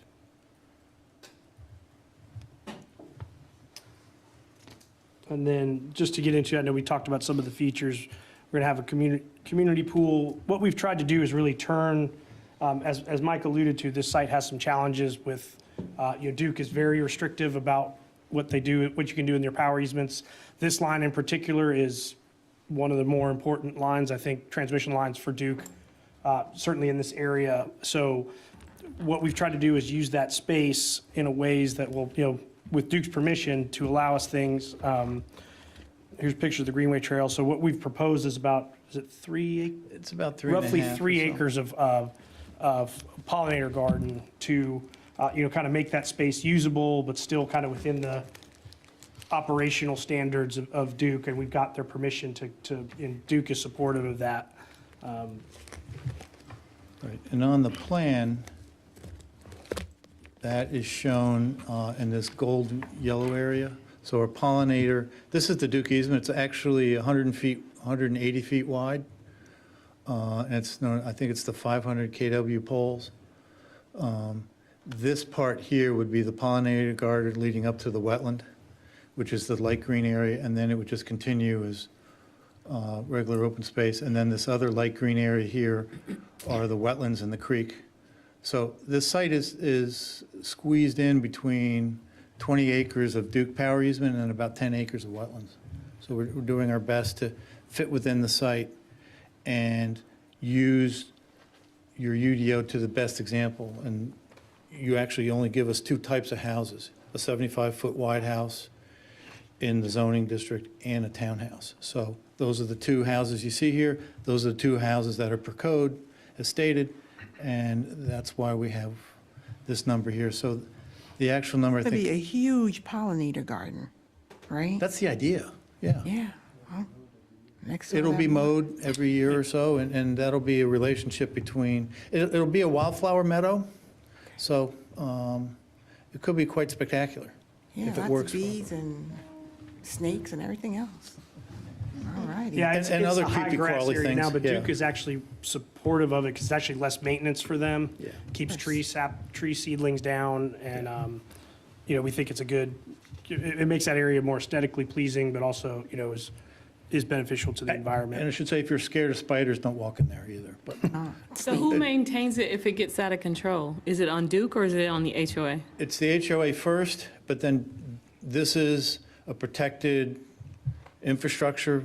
So at the end of the day, if Duke comes in with its giant mowers and cleans out everything because they think the HOA isn't maintaining it properly, Duke will do that. Yeah, Duke can supersede any maintenance work, but the Do it and initial Find them, like they did Arden. maintenance will be the HOA. Okay, thanks. Can I just go back to something, I'm not gonna, this is my last time addressing it. Yep. So the little parkway between the houses? Yes, Is that gonna be built like a park? I don't mean a park with swings or anything, but like benches or something? Yeah, absolutely. That's why we're calling it a park, yeah. Yeah, it will be amenitized in some way. It's a park. So we would work with the Park and Recreation Committee and if they have certain apparatus available we could put in there, we'd be more than happy to Gotcha. see how Right. that works. And again, at this concept level, this gives us the opportunity to talk to them to create something special for the town, and then we'll go from there. But the intent is to take this kind of leftover piece and turn it into an asset for the town. And it becomes a parkway in the 19th century term of Olmsted and Central Park and in Brooklyn, Prospect Park, what a parkway was supposed to be. And so that's what this little area here is doing. You're far-reaching, as I'm from New York, but okay, I get it. That's fine. So again, we'll have, amenitized pool, clubhouse area, multiple, there's 2 dog parks, I think? One dog park. One dog park, sorry. As well as the greenway trails, pollinator garden. We'll also have the entrance, will be kind of a divided median landscaped boulevard along the main, this main road here you can see on this plan. It just kind of, it's a widened road. It gives additional fire access as well. So the fire marshal likes that design. And along the line, I think you, Mr. Mayor, had mentioned something about pickleball. It was brought to our attention. If it wasn't you, it was. It's popular, but I don't know if I meet you or not. All right. It was brought to our attention that We don't have it. you don't have it in Rolesville, but here's a great opportunity to introduce it here in town, so we could do that as well. Again, that's part of the advantage of a new development where we have open space. So that's part of our design idea. And just the last component I wanted to talk about is, as Mike alluded to, it's the commercial piece is about 2 acres, and that's designed to be, that's intended to be a daycare center. That's something that we've had, commercial brokers have identified as a need in Rolesville, and I've gotten a substantial amount of calls with interest in when that site is going to be available. But we've had multiple meetings with neighbors, and I've spent a lot of time at Mr. Watkins' kitchen table going over all this stuff. And the daycare center we think is a good compromise with the neighbors because of the fact that you don't have your weekend traffic, you don't have night traffic, it's quiet, there's no lights at night. So and it's also what we kind of consider, we want the commercial space to really be an amenity for the community. So this is a community we want, young families, growing families to live, and that's going to be a feature of that. So that's kind of why we've been willing to limit it. Would that be a part of your building phase for phase one? It's kind of up in the air. It's not, we don't necessarily know. Sometimes, it's kind of a chicken or the egg. A lot of the daycare centers need the rooftops to be able to run. But it would probably be developed at the same time. Whether or not one would be operational first, I don't know. I was just thinking of what you just said of you receive several phone calls about the strong need, so I was like, let's take care of the need first. I'm sure if the daycare centers want us to do it first, but it's just a matter of whether or not the rest of the market, I don't know how much they're intending on. The advantage, I guess, to kind of answer your question, it gives us the opportunity to be very early because it's right there on the street. It's the first thing you'll see. So, if a daycare center wanted to move in first and they called us tomorrow and said, oh, your plan got approved, we want that site, it'll be first. So it's no direct tie? Not at this time. It's not. I thought it was part of our neighborhood mixed use that you had to, you just couldn't forget to do the. No, you It couldn't. is. It's part of the conditions. I think it. Yeah, it's got to be. It's in our zoning conditions as a minimum. I was thinking it was a tie. The- Yeah, there is a time. 50th dwelling. The zoning district provides that a maximum of 50% of the residential units in that neighborhood commercial district can go up prior to the building permit for the non-residential use. Yeah, I was thinking. Yeah, so that would be kind of So the latest it would be. it solves itself as a market issue. But that only considers the little small piece, though. It's only the 2 acre. Correct. It's the NC rezoning. Yep. It's only They're the. different zoning districts. Let's remember that. Yeah, so there's 2 district zoning. I think that one of your questions, it's 115 total townhomes. I think down here was the, like 80 something, and then this side would be 39 or 40 to get to 116. So it'd be, if this was 76 or so, then that would be 39 or so. So that was the breakdown I think someone asked earlier. So that would, just to give you an idea. So I have a question. Yes. So have you all gotten to the point where you've decided, okay, this will be built phase 1, phase 2? Do you already know how that will be built out? We have conditions that are very similar to meeting the statute for the NC district, so we're following that In terms of exactly. overall timing, practically, I know there's 2 different zoning districts, but just from a construction standpoint, given the roads and the infrastructure, the townhome section at least would be developed first and together. Yeah. Okay. There, from a planning standpoint, I mean, we're viewing this as one project, and there's really no delineation between the 2 zoning districts in terms of construction timing or any of that. But in essence, because this is 2 separate zoning districts, you could build that other district first and not have the provision with the commercial. No, the provision of commercial is always there. No, because they're 2 separate zoning districts. I just want to make sure I'm clear. That top one is the commercial zoning district, or whatever the title is. Yeah, the NC. Yeah, Yes, But then the rest of it is not. Is So the you could in residential. essence come in, can I finish my statement? You could in essence come in and build all those lower townhomes as well as all of those single-family homes before you ever touch that other section. Is that correct, Michael? Okay, just want to make sure I'm clear. Yeah.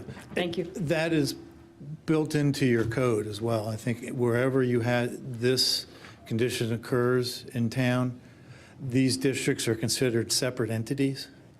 Just clarifying. Thank So you. that occurs everywhere else in town where we see that. So we're not asking for a special exemption, ma'am? I addressed the question because of April's question to Yeah. you about what was your plan. So there's no specific plan on when you're going to build. So you, in essence, you could build the other section first and leave the other section And for I second. think to be honest with you, the last time this board approved one of those type, they required it in the condition to be connected. For the commercial, yeah, we did. So that's just. And for your we're happy, FYI. we're happy to add that if that's something that the board. If you feel that's Yeah. something So it'd that be got 50% of lost. the whole thing rather than that little piece. That little When- Sure, component we're happy to amend that, work with Mike I to think amend that's that what we condition. did the Yeah. last time, right? with the other one. Yeah, in fact, if we knew that beforehand, we would have put it in, so. We're not, trying to do anything other than be a good neighbor on that. Right. So. Do you have any other questions? Right. I just have like one or two questions for your traffic person. Sure, okay. They'll be real quick. I hope. Hi, my name's Sean Brennan. Hey, John, how are you? Sean, Address? sorry. I'm sorry. Address? 7413 Mine Valley Road, Raleigh. Okay, on your traffic impact analysis, there's one area where I noticed that there is a turnaround off of Mitchell Mill Road. People would have to go down and turn around. I'm assuming that's what the little arrow bent back, I'm on page.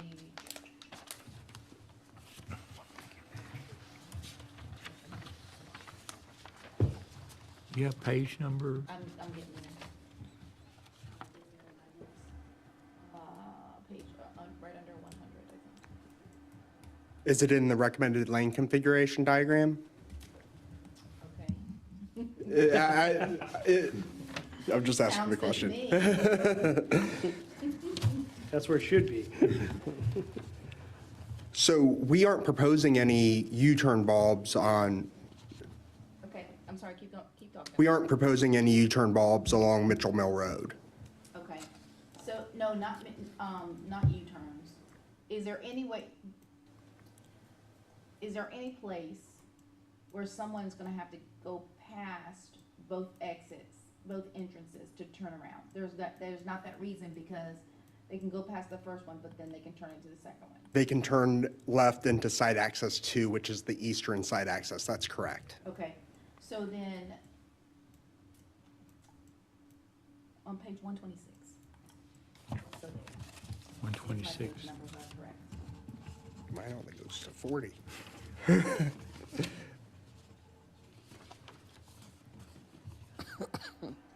So I thought I read, it was a right in, right out, but, The second one is, the second the exit. second one, okay. Okay, so are y'all on page 120, well, on 126 of my packet. Yeah, if we could, we're Okay. gonna try to pull. Yeah. Can you, Page 14 of yours, I'm assuming.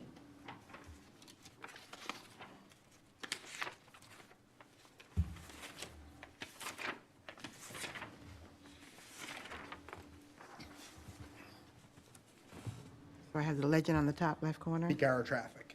Okay, so, yeah, the legend right there. Okay. Okay, so you see right there in the bottom right-hand little quadrant, right up at the top where it has that 173, 100/73? Got a little U-turn there. Okay, so it's the top. Oh, along 401. That's 401? Yes. Yes. I'm sorry. Oh, that's 401, okay. So that 173, does that mean 100 in the morning are gonna make that U-turn and 73 in the afternoon are gonna make that U-turn? That's correct. Okay, so now that circle that's already there, what is that circle? That circle is representing the U-turn, the intersection of that is the U-turn bulb along US 401. That's already there? That is already there, correct. Okay, so if I read this correctly, once your project progresses along, there could be the possibility of 3 traffic lights that need to be added, possibly, is that correct? There's 3, that's correct, there's 3 intersections, including that U-turn bulb, that need to be monitored for signalization. Okay, and so, tell me where they are, right there, where's Right, the other 2? right there at the U-turn bulb, at 401 and Jonesville Road, and at Mitchell Mill Road and Jonesville Road. So that's on the other end of Jonesville Road. And that's the other one that they're talking about. So there's 2 on 401 and 1 on, One at Jonesville and Mitchell Mill. gotcha. And that's at full build, that there's the possibility that all 3 of those would need to be added. They would need to be correct? monitored, and if they're found to meet warrants for signalization and NCDOT is okay with signalization, then signals would be installed. How many warrants is requested? Is it just one warrant requested? Usually for NCDOT to approve traffic signals, it's got to meet multiple warrants. There's no set rule as far as, but it's peak hour warrants, 8-hour warrants, and 4-hour warrants. Yeah, but I'm kind of wondering, when will they test it? Is it during phases of your development or 10 years from now after everything's built out? It would be prior to full build out. Prior to full build out.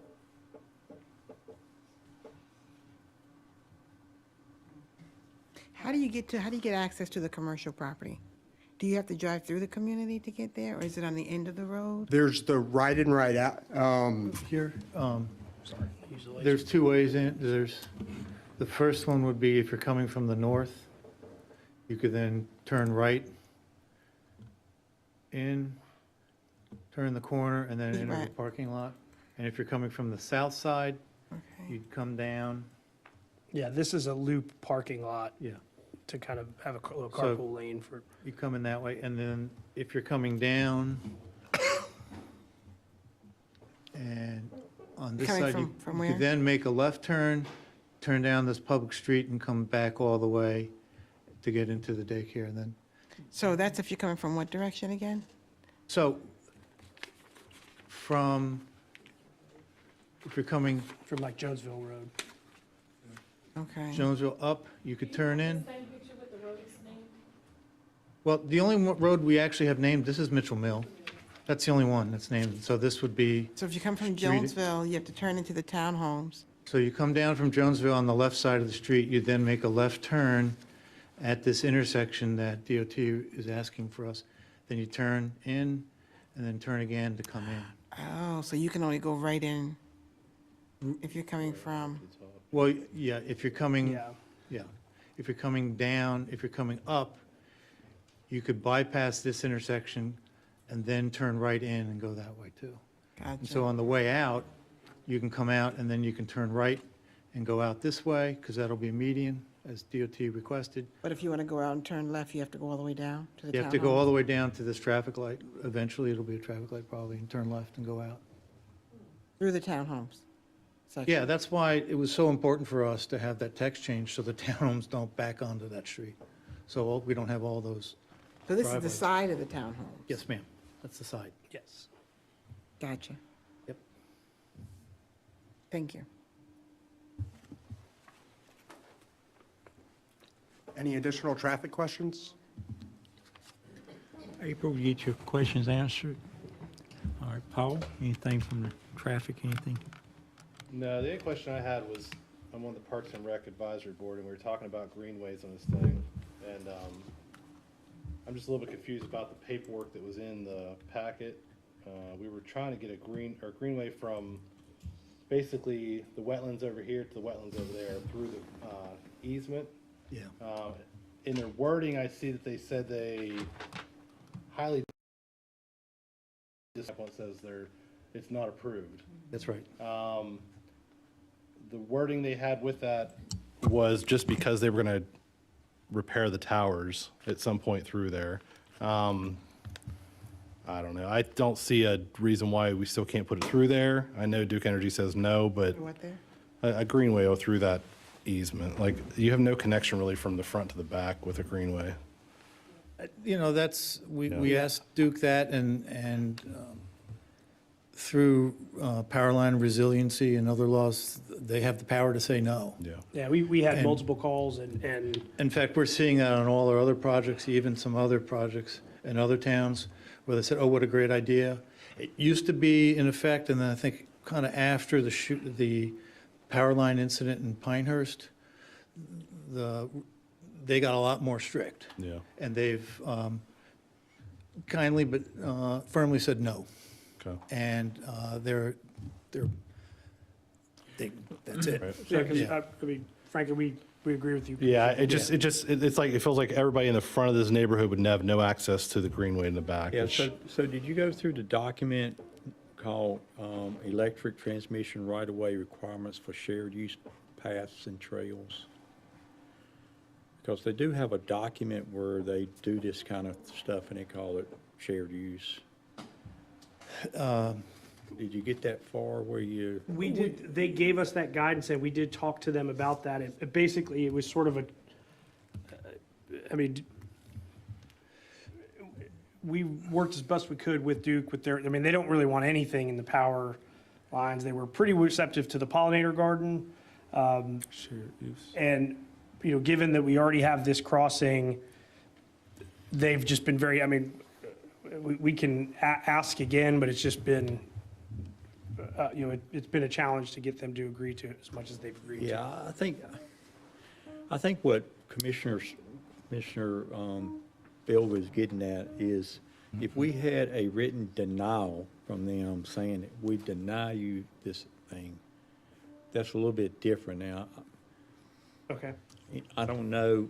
I don't know. Is that what you're kind of getting at, Paul? Yeah, Because like I it's said, kind of fuzzy on what. the attachment I'm looking at just says it was strongly or highly discouraged because they didn't want to cause issue with the, damaging the greenway and this and that. But Yeah. if you're going to damage like 10 feet of the greenway, I'd still like to have a greenway through there. It doesn't Yeah, matter. they got requirements that it can't be no more than 12-foot width and Yeah. that kind of thing. We do 10s, I think. Right. Yeah, so it would be nice to have something in writing. Huh? It would be nice to have something in writing stating Yeah, that. denial. So I guess, David, can we do something where it says that it's required unless we get a denial, written denial from Duke Energy or something to keep from holding it up? Certainly that if that was something that the applicant wanted to offer, which would be an additional greenway within the Duke easement or an alternative greenway to the, was it an alternative easement? An alternative greenway rather than the, No, It's an addition it was to one what's to right connect there, the greenway and the bike path and all those things together. so I think is what he's- a north-south greenway through the Duke easement, unless that were denied Yeah. by Duke. I think you're Yeah, speaking that's of it. this one. Yeah. That was the original, that's Yeah. what we originally proposed, and that's what, If the applicant wanted to proffer that, I think that's fine. I think we probably know what the answer is going to be. yeah, that's what I'm saying. I'd be happy to ask again and as long as we could word the condition that, I can't promise something they won't let me do, but I'm happy to do that subject to a formal denial letter from Duke. Do greenways incorporate, or are they incorporated into sidewalks? I'm just looking for a connection. Yeah. It says no. Should it be incorporated? We like to not have them on sidewalks, but yeah. I've seen that. Yeah. I've done that. All right. And You can't bike, you bike on, Yeah. there's no way to, if you were biking on one of the, there's no way to bike on the back. Where of would it. you park at? If cars wanted to come into there to park, to walk the greenway, where would they park? 'Cause this is all connecting, correct? Yeah, well, it will be future Yeah, connecting. eventually. Future connection. So where would they park at? No parking? They would not park in this area because no one asked us to put any parking there. it's not a trailhead Yeah, it's not a area. trailhead, it's not, In fact, the trailhead parking is part of the other project that's adjacent to us. So that's where the trailhead parking is. up here. Yeah, it's up there. Okay. And would that greenway connect them to this greenway? Yeah, that's the idea. Yes, there'll be a gap unless, this is Mr. Underhill's property here that's in between, unless he sells it or it's condemned by the county or the town. We can't force him to connect to it. There would be No, I a know. gap. I'm just wondering though, where would the parking, if it all connects and makes a nice little picture, where would they park at for this portion of the greenway? But they wouldn't, is what you're saying. Not a trailhead. Gotcha. Okay. There are other areas where that parking exists already in the development where the greenway actually starts on Jonesville Road. I think there's 2 spots there. Okay. Returning to the original condition proposal, the town should consider whether the town would want to have a greenway within that easement, as Duke would be able to destroy it at any time, and it would be a public greenway that the town would then have to find the budget to reconstruct. Yeah, and that was the Based thing, on they the way were, it's designed right now? that was really the main. Well, right now, it would be the portion that crosses at a 90-degree angle. You'd add to that a public greenway that runs, I don't know what that distance is. 2,000 But feet. it's a public greenway, so once it's built, it gets added to the maintenance and capital costs for the town. And that was one of the main sources of pushback we got from Duke, is that this is a critical line and it's going to be upgraded. And those 10-foot utility paths are thin asphalt, it's not a road. And they were very clear, they said, our trucks are gonna just, really mess that trail up. So they don't, they said, do it at your own risk, basically. And that's why they push back against it, because it's constant. Then they're gonna get, the whole neighborhood is gonna be calling. So it's kind of a. They were also very clear that we could not put any structures in there anyway. So that would be a path that would be subject to destruction as the Duke power trucks went through for line maintenance. So, And you don't have this in writing, all of this well, conversation? we do, and that's why we have this rejection letter. There's a rejection stamp, or the not approved letter. Big veto. As part of, With the Bruce part of Hayes the- that contacted Duke, this is his. yeah, But it's from Duke. it's from Duke. Yeah, it's Bruce Pate, who is the Yeah, it's Senior from Duke. Asset Program Manager in the Transmission Department. What page is it? I apologize, these are not, it's right after the conditions. It's page 75. 75 is where they said they wouldn't like it. 77 shows you a not approved stamp on it. And then there's the, Yeah, but all that was from Duke itself. Yeah. Yeah. and we also had at least 3 calls we had a video conference. I mean, we really tried. I know we worked with Right. Eddie, and that was, something we would like as well, so. Yeah, and I don't know if you'd want to run linear behind all those houses, parallel to that easement either, but to greenway that Yeah, through there's there. actually some wetland, that creek, isn't that Okay. little strip? Yeah, This all is the light green is wetlands as well, so. Yeah. and it's just not wide enough to. Right. Yeah. It doesn't quite hug the property line, but You know, it's the a site really is thin strip. unique, that's long and skinny, and we completely understand what you're talking about. Right, The yeah. front can't get to the back. Yeah. And we looked at different options, and, Duke said no. Yeah, that's fine. So, Yep. yeah. Go back to them, is somebody retired? So you can say, yeah. Thank you again. You're welcome. Thank you. Any other questions? All right, any more questions from the board? I'm going to entertain any comments from the public at this time. We don't have but one sign up again. It's Derek Vestancian. Come up and yeah, it's getting late, Derek, getting late. Okay. So It's all right, Michelle I'm gonna just Medley. I'm gonna just say Medley. Derek V. Derek V, there we go. Yeah. Yes, so 414 Virginia Water Drive. I did have something prepared, but it kind of seems like the theme of the night is to change up everything, because it's been 2 months since this came to the planning board and a lot has changed. A lot of creativity. I definitely hand it to the developer for being very creative. I appreciate the landowner coming out too as well, sharing his story. The short of it for me really is that everything around this property is Wake County residential low. It's already developed out as Wake County residential low. And I know our land use says residential medium. I thought it actually said residential low, but apparently I'm standing corrected based on what I was researching.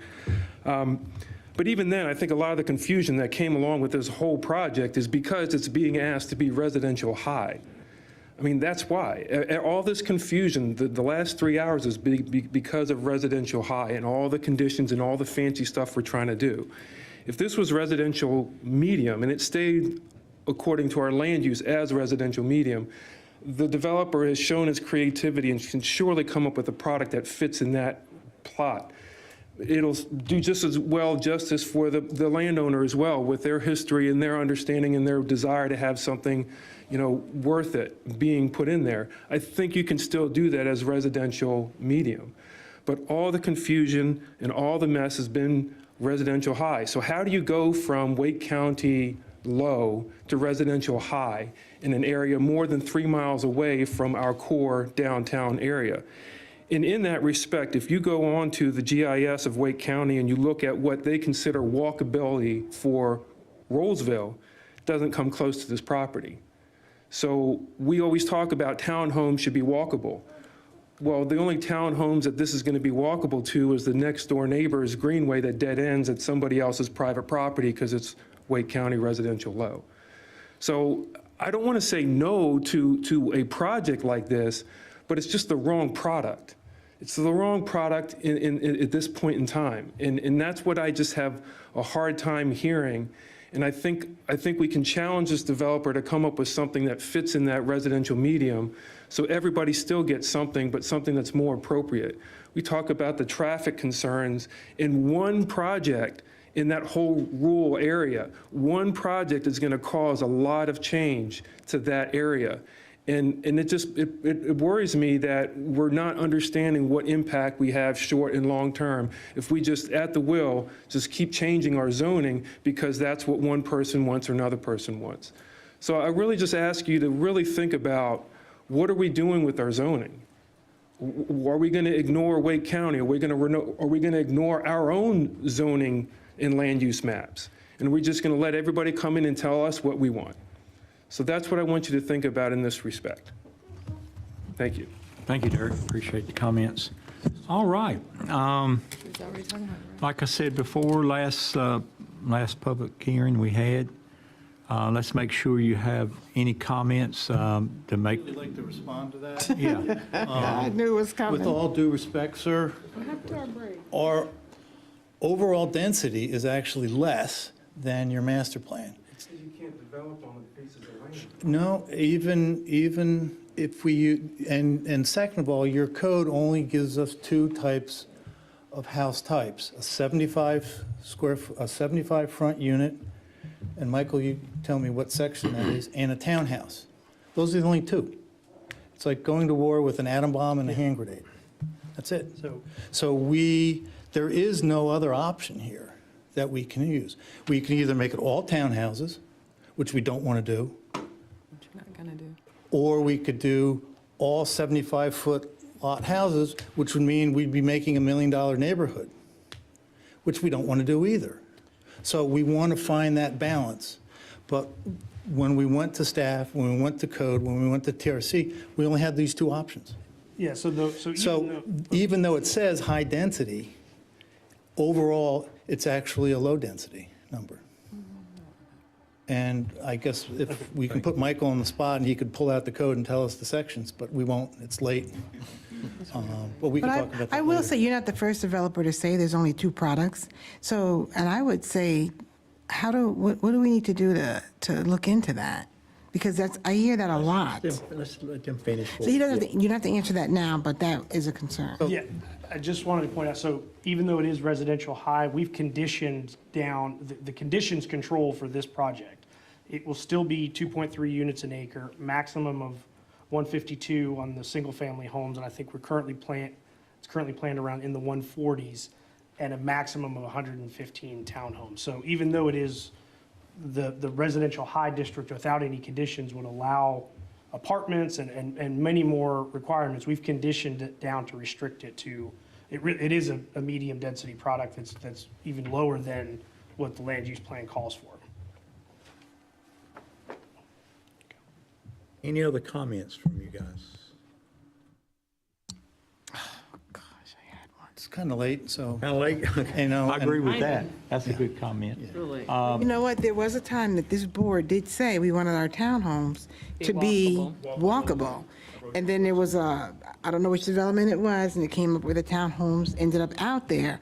But now it seems like the trend is to keep putting more and more townhomes out there. So we really do need to consider other products to go out there because the townhomes, and I'm sure we spend a lot of hours on saying, make them walkable. So. Yeah. Oh, I'm sorry. Oh, I'm sorry. Michael, did you want to do any staff follow-up? We could fill a half an hour on that how the LDO limits uses, the lot development standards, all that stuff, but I don't think we want to get into that tonight, but that might be a great work session item for the future. I have nothing more to add, except the staff does support the rezoning petition, or sorry, in the annexation petition.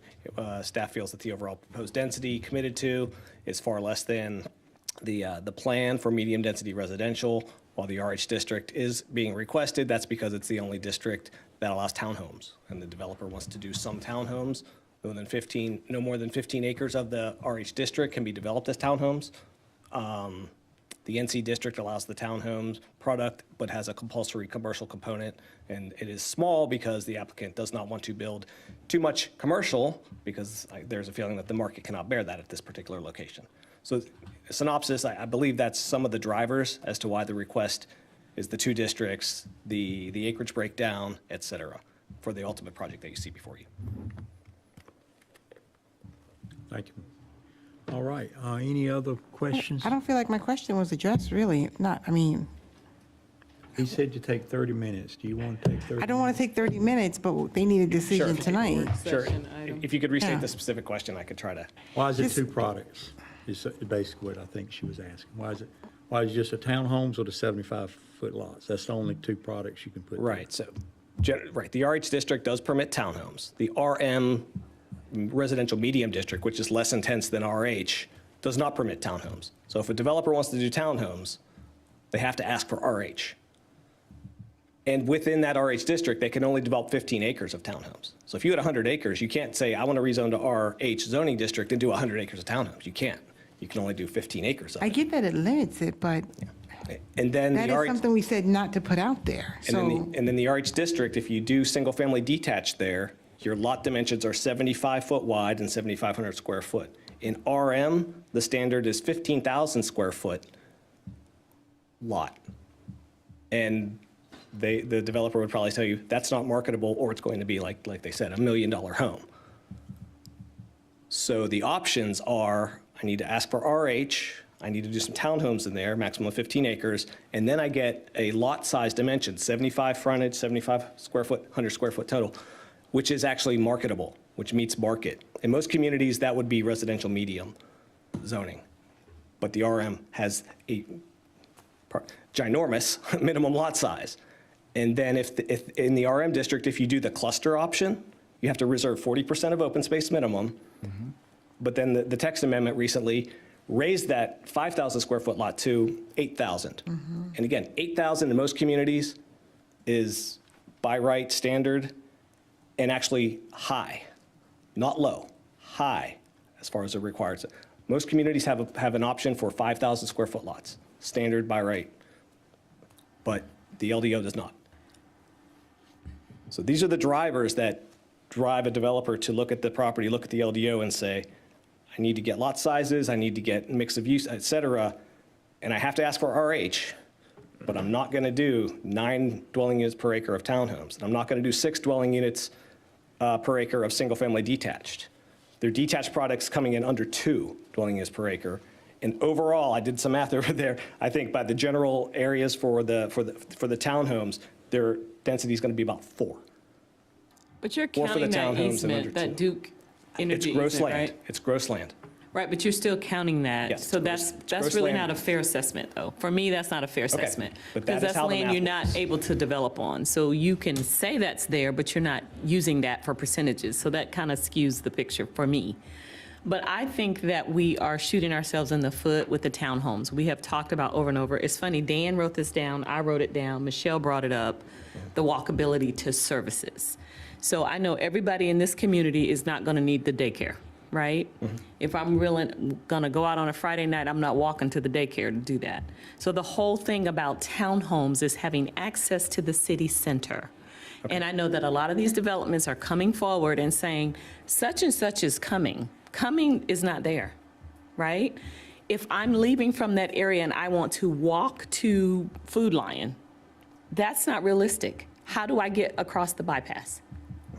So I think we're shooting ourselves in the foot when we're doing that, because we're saying these things, but then we're saying we want walkability, but then when they come with the development, we forget about walkability.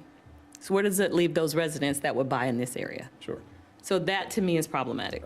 The board could add in a specific use standard for the townhome use that says townhomes must be within X feet of whatever, however you I want to thought define we walking had area. that in one of our mini plans. We've talked about this. This is not our first It may be in rodeo a with this. plan, absolutely, but if it's not in the LDO and a standard, Right. townhomes are only permitted, again, within X feet of whatever, then. I don't think it ever was proposed to us to have it phrased that way. But we spent a lot of hours on that, Talking about it, talking yep. about it, like a night like this. Yep. And then it's awful because then when you have developers come to us after all the work they put into it, then we're here like, wait a minute, why are those townhomes going there? That is why the rezoning is a policy question for the board to consider. Are townhomes appropriate in this property? And is the R8 zoning district appropriate in this property? But for the developer, it's the only district, that and the NC, that work to get townhomes, to build townhomes. You have to have those two zoning districts. Gosh. Thank you. And I really appreciate you didn't take 30 minutes. Yes. to explain. Yeah, you did. So that, I could do more. thank you for that. Before I close the public hearing, any more comments, any more points you want to make? Just one thing in terms of the need for townhomes, I just want to point to, I think I shared it with some of you. The article that came out in the news? Article, the TBJ from September 27th, talking about townhome developments take off in Raleigh as builders and buyers seek lower costs. Patrick Young, the Raleigh Planning Director, said producing single-family houses affordably is nearly impossible in Raleigh given the cost of land, labor, and material without government or nonprofit subsidy. Townhouses can allow buyers to have the same or nearly the same amount of living space for up to 15 to 20% less cost due to shared walls, roofs, and infrastructure. So our desire for townhomes, this is where the market is heading, and we think this fits with the plan, and it really makes sense. I think you're correct on that assessment and what you read, but. We're not against townhomes. Right. We're not at all, We're just against the them in certain location. locations. It just is what it is. Yeah, Thank the you. location is the problem. Okay, I will close public hearing and turn it over to board for deliberations, questions, anything else you guys want to do. I think in all fairness to all parties involved, the staff, the developer, the board, I think this needs to be continued because if they are limited to those options and those options are not giving what this board wants to see, and I'm speaking for me, so you all speak up for yourself, then I think it needs to be continued to a later date. I don't see, otherwise I would vote no on it tonight. So, And I would agree with what you said because I know they put a lot of work into it. They've had lots of conversations, lots of research, and we just can't flip-flop back and forth. We need another product that's going to work for them. Not just them, for anybody else who's going to be coming forward. I hear two leaning for. And To standard has to continue be it, give them an established. opportunity to try to figure out how this By principle can make it. and That can happen. integrity. Got to be a question, so I closed the public hearing. Sorry about that. What were you going to say?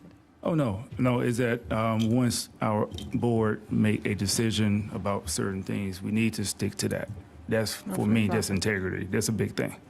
So I'm not going to go against something that we have discussed numerous of time. And plus, that was a concern of mine also as another question, as one of my closing statements of the walkability that we talked about. Yes, it does need to be in writing and put inside the LDO. So if that takes a work session to get that established, yes. But if you're looking for an answer from me tonight, I think we probably know my answer. But we can probably continue, like you said, and do further research, or we can come up with a decision tonight. What about that end of the board? April, Paul? My concern was the location. I have location written down. That's been my concern, a huge concern of mine with the project all along. Oh, so it sounds like a vote to me. So, Paul? so you can't speak with a question, so I asked you a question. You heard the board deliberation. Is any comments you want to make to the board before we take action? I mean, obviously, a continuance is preferable to a denial. I just would ask the board maybe for some clarification on, the process of adding another housing type is not an overnight fix. I mean, we've been working on this since 2022. 2002, I believe, is when we first started. And re-engineering and adding another housing type that is a multiple $100,000 change. So I understand the concerns, but from our perspective, I mean, this is consistent with other projects. The Hopper project is very consistent with this, and we would just, Yeah, thank you. Yeah, I that's not closed the actually public hearing, true. so unless somebody's got a question for you, I can't take any comments. But the Hopper project, it's not exactly like this. The commercial is different. Do you remember, Michael? The commercial was a drive-in. And this is what I have a problem with. I understand things that are coming, right? Like Publix is coming, other places are coming, right? But I think it's difficult, and it's almost like you want us to see through a crystal ball and say, well, these places are coming, so eventually you'll be able to walk through there. That's not fair to this board to say that. Well, this is eventually coming. Just hop across the bypass for now and travel down 3 miles on foot to get somewhere. So I just, sometimes there's unintended consequences, and I think we're at this juncture again. 5109 Mitchell Mill, that rezoning, just under 400 dwelling units total, single-family detached, using that cluster option under the RM zoning district, an NC district with townhomes and 8 or 9 acres of a commercial center. Gotcha. So that was the crux of that rezoning. I forget the numbers of the townhomes relative to the single-family detached, but the west side of Jonesville had a mix of all the towns and some singles. The east side was the all singles, and I believe the east side was the one using the RM cluster option. So Gotcha. preserving more open space on that east side of Jonesville Road. Gotcha. And you said commercial center. I just want to The commercial. make sure I'm hearing that right. That's the way the developer spun it. Again, if it's like 8, 9 acres, it's on the hard corner, the land bay is on the hard corner of Jonesville, et cetera. But it's not one business, No, one single exactly. business. I just want to Far more than a clarify. 2-acre lot, and again, because of the known factors that the applicant put into the TIA, et cetera, they say it's going to be a daycare. It was studied as a daycare. It does Gotcha. look like they're proposing it and committing to a single use, yes. Got you. So it's almost like Hopper is creating that services and that center for their own community. They've created that. It will, but I'm not the commercial real estate guy to say how many rooftops support X, but Sure. it's going to get to that critical point of when rooftops are imminent, the retail will start to lease Sure. up, get built. Got you. Thank you so much. So you want to make a motion on continue? Is that what you brought the continue word up, so. Yeah, that's what, yeah, I can do that. Go ahead. Okay, somebody's hands up, Ronnie. Public hearing is closed. I'm really sorry. We, I drove 2 hours to be here. I wish it wasn't. yeah, I wish it wasn't either, but I closed the public hearing. What is your comment? I mean, we got procedures, I understand. Procedures, though, are like stoplights. Everybody thinks a stoplight is there to impede traffic, but it's actually there to enhance traffic flow, so everybody can get where they want to go. And I don't mean to break any rule, and I certainly don't mean to speak up out of turn. I was here last time, and I heard all of the concerns, and I myself had an agreement with a lot of you all regarding affordable housing for low-income folks. Both of my parents are gone, but I have 4 kids and 4 grandkids. And I will say that this fella here and this developer here, I have been adversarial with them from day one. And we have exchanged many terse and pointed emails. And so I cannot say that we're on friendly terms, can I? I cannot, because we've had a lot of accusations, but I sit here looking at this project and I want to buy one of them. I would like for my children to buy one of them, the opportunity to have a daycare and the opportunity to live in a community like this is a blessing. Now, I've been in this area for, good golly, ever since that big tornado came through here and tore up half of Raleigh. Y'all probably remember that. It was back in '88, something like that. I've been here a while. I didn't grow up here, but I'm an old hillbilly from West Virginia, and I know how country folk think, and I know all about rural gentrification. But I'm telling you, this is a good plan. these townhomes are a good thing. And I'm going to tell you why, because I'm also a business person and I own multiple businesses.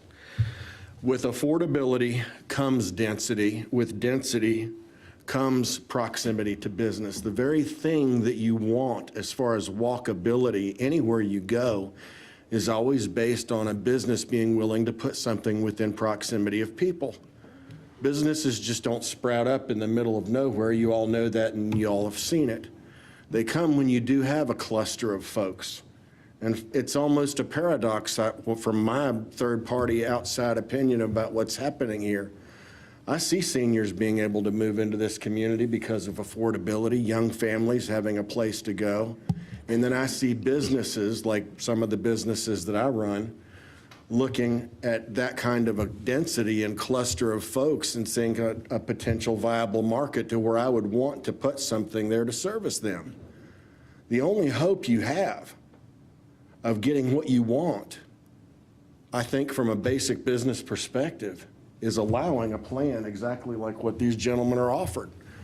And I only say that because I've already lost my parents, but I've got, 4 kids and 4 grandkids, and this is something that the area needs. It needs something like this. I'm sitting here wondering right now if there's any way I can leverage my way into getting one of the first units in that development. You all have done such a fantastic job with the greenways and all that stuff, and I'm sorry you happen to look at your watch and the red faces at me right now. I apologize for all of that. But I do feel like I'm a human being, and just like in the last meeting, I saw concerns for the elderly, for people that were in this community, for moms, for kids, and to be able to think that you've got a number of townhomes here with a place where kids can walk and ride bicycles and enjoy a swimming pool. Man, anything to get kids off of an iPad or a cell phone nowadays. These guys right here are wanting to hand it to you on a silver platter.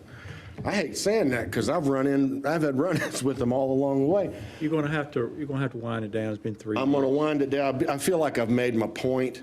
I really feel like I have. Thank you for listening to me. In my out of turn. We need one other thing. We need who we talking to. We need your name and address. My name is Lester Burleson, and my address is 45 Whitetail Run, Bracy, Virginia. Thank you. I drove down here because this is important to me. Thank you. And I'm from here, so I'd like to see this for my kids. Won't y'all make it happen? Thank you. Glad I let you speak there. Thank you. Okay. Commissioner Sutton, I think you was teed Yes. up. Do you want to? I do not disagree with what the gentleman just shared. We are with you on density. We understand that that creates affordability, so we're with you on that. We just have some questions about location that we need to discuss further. So I make a motion to continue the legislative hearing for am I reading the right one? REZ 2303? Yes. And ANX 22-04 to a future Board of Commissioners meeting, with it being 10:45 p.m. I second. That Got a motion second? if the hearing is still open, it needs to be continued to a. Close the hearing. Oh. You sure? Hearing is closed. Okay, well, then you would just be you'd be postponing your vote to an undetermined time or to a I don't time you want to bring this back? I don't know what the date. I would have to. November 7th is the next regular meeting. Wait, we have a meeting on November 7th? That's the first Tuesday. November 8th. Oh, Eighth. okay. Oh, yeah, that's election. Not coming. Are you running for office? Yeah. November 8th. So am I making a motion to continue the discussion? I just want to clarify. This is with the board at this point, so the board can vote whenever it wants to. Deliberative vote. So it would be a motion to postpone. We make a motion to postpone the legislative hearing of the same that I read earlier to the November 8th meeting of the Board of Commissioners. I second. Okay. So got a motion and a second. Any other discussion? No, sir. Commissioner Nedley. No. Nedley. I said it in the mic. All right, so all in favor say aye. Aye. Any opposed? Not hearing any, motion carries. I think you have a valid question. What do you need to go back and work on? I didn't hear anything that you need to go back and work on. I think this board just wanted to digest some things between there. I would, even though the public hearing has been closed, I would recommend you coming back, on the 8th. It is the 8th, I think. Come back on the 8th because they may have some questions that they're asked you and you can, answer those. But thank you very much.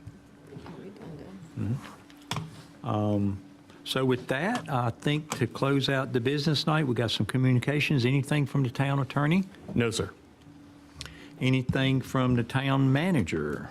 Very briefly, we're going to be updating our capital improvement program this next month, so you'll be seeing another document about all our projects and updates on them, and they're very fluid right now. And as Eric knows, we are getting a lot of traffic impacts down here in this area, but I went through it a couple times today, and they're doing the best they can to try and get a three-way stop and start going. So bear with patience, but we'll get you some more information on other capitals very soon.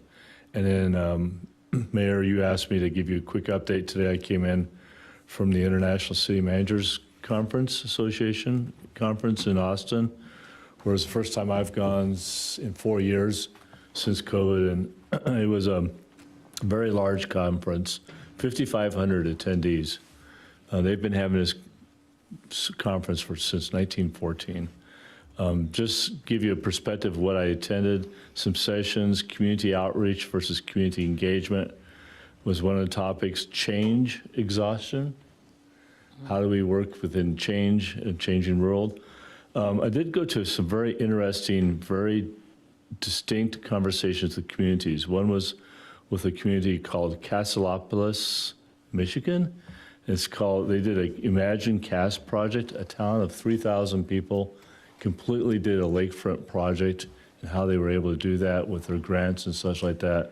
And it was very interesting to listen to that. I went to one that was very emotional.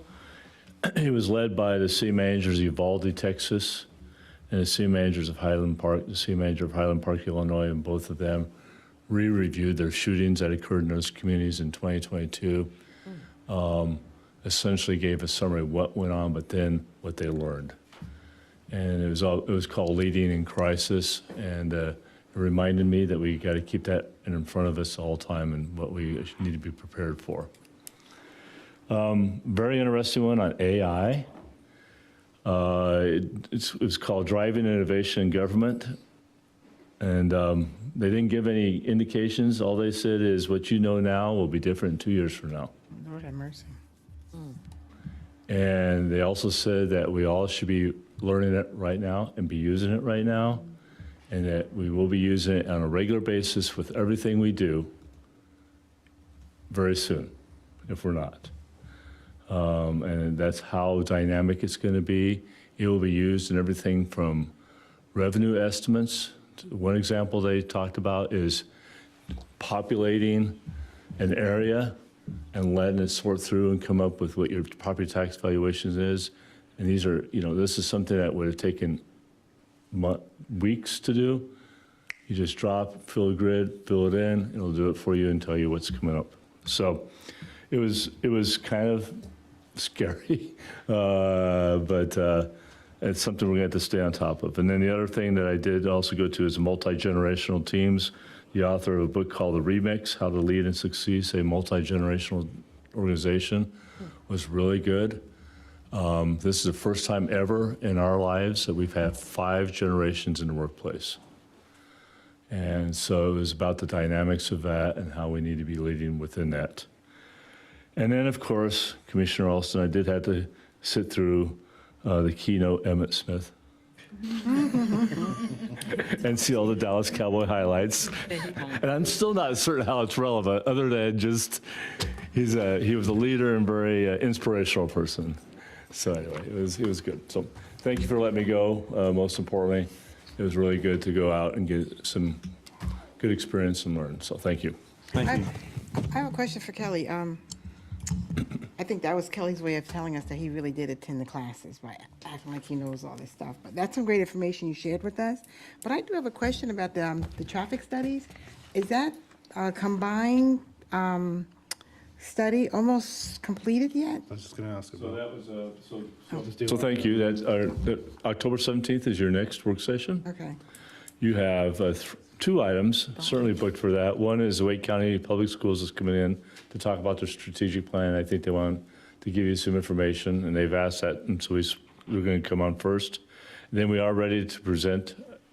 We just got the draft of the AYR Roads Corridor Study. Okay. And that is scheduled. And then if we happen to hear, we're still waiting to hear, we thought we'd hear by now, or hopefully we'll have some news about the COPS grant that we submitted. Okay. And Chief would like to be able to kind of share the results of that with you if we hear about it, and then also what we want to do if we get it or don't get it. So anyway, we hope to have some information on that. So that is in 2 weeks. Okay. I have a question about signage for you when companies are coming in, but I can save that until after the meeting. Thank you. Okay. Okay. How about the board? Any closing comments or communication from the board? I do have real quick. I've been looking at different towns and how big their staff are compared to how big their population is. And as you all know, we are growing at a phenomenal rate in Rolesville. And I really think we have got to beef up our staff. When I look at our planning department, I know, I don't even know if we're considering ourselves full staff, but I don't think we are. And still Parks and Rec, and I'm sure there's others. When I look at the town of Knightdale, who's almost 20,000 people, and the estimate is something around over 11 now, I really think we need to get ahead of that curve and stop staying behind it. Not purposely, I know we're not purposely behind it, but I really think we need to focus on beefing up our staff and going back to that staffing assessment that we had to beef up those departments. I just want to give a shout out for that. And then the other thing is I will not be here on the 17th. I will be in another state. So I will be traveling, so I will be out of state, but I will be reaching out to Michael and board members about my concerns. Yeah, you watch, that's just a workshop, right? Right. So you watch it too, so. Okay, only communications I got is the show next week. It will be a public safety show, and we will have our finest, Chief Simmons, on there, and also the fire department Chief Lawrence will be on there and talking about public safety and things around that. So tune in, and that is pretty exciting. So with that, anything else? If not, without any oppositions, I'm closing the meeting. So thank you. Appreciate everybody coming. I like the sound of that gavel right now.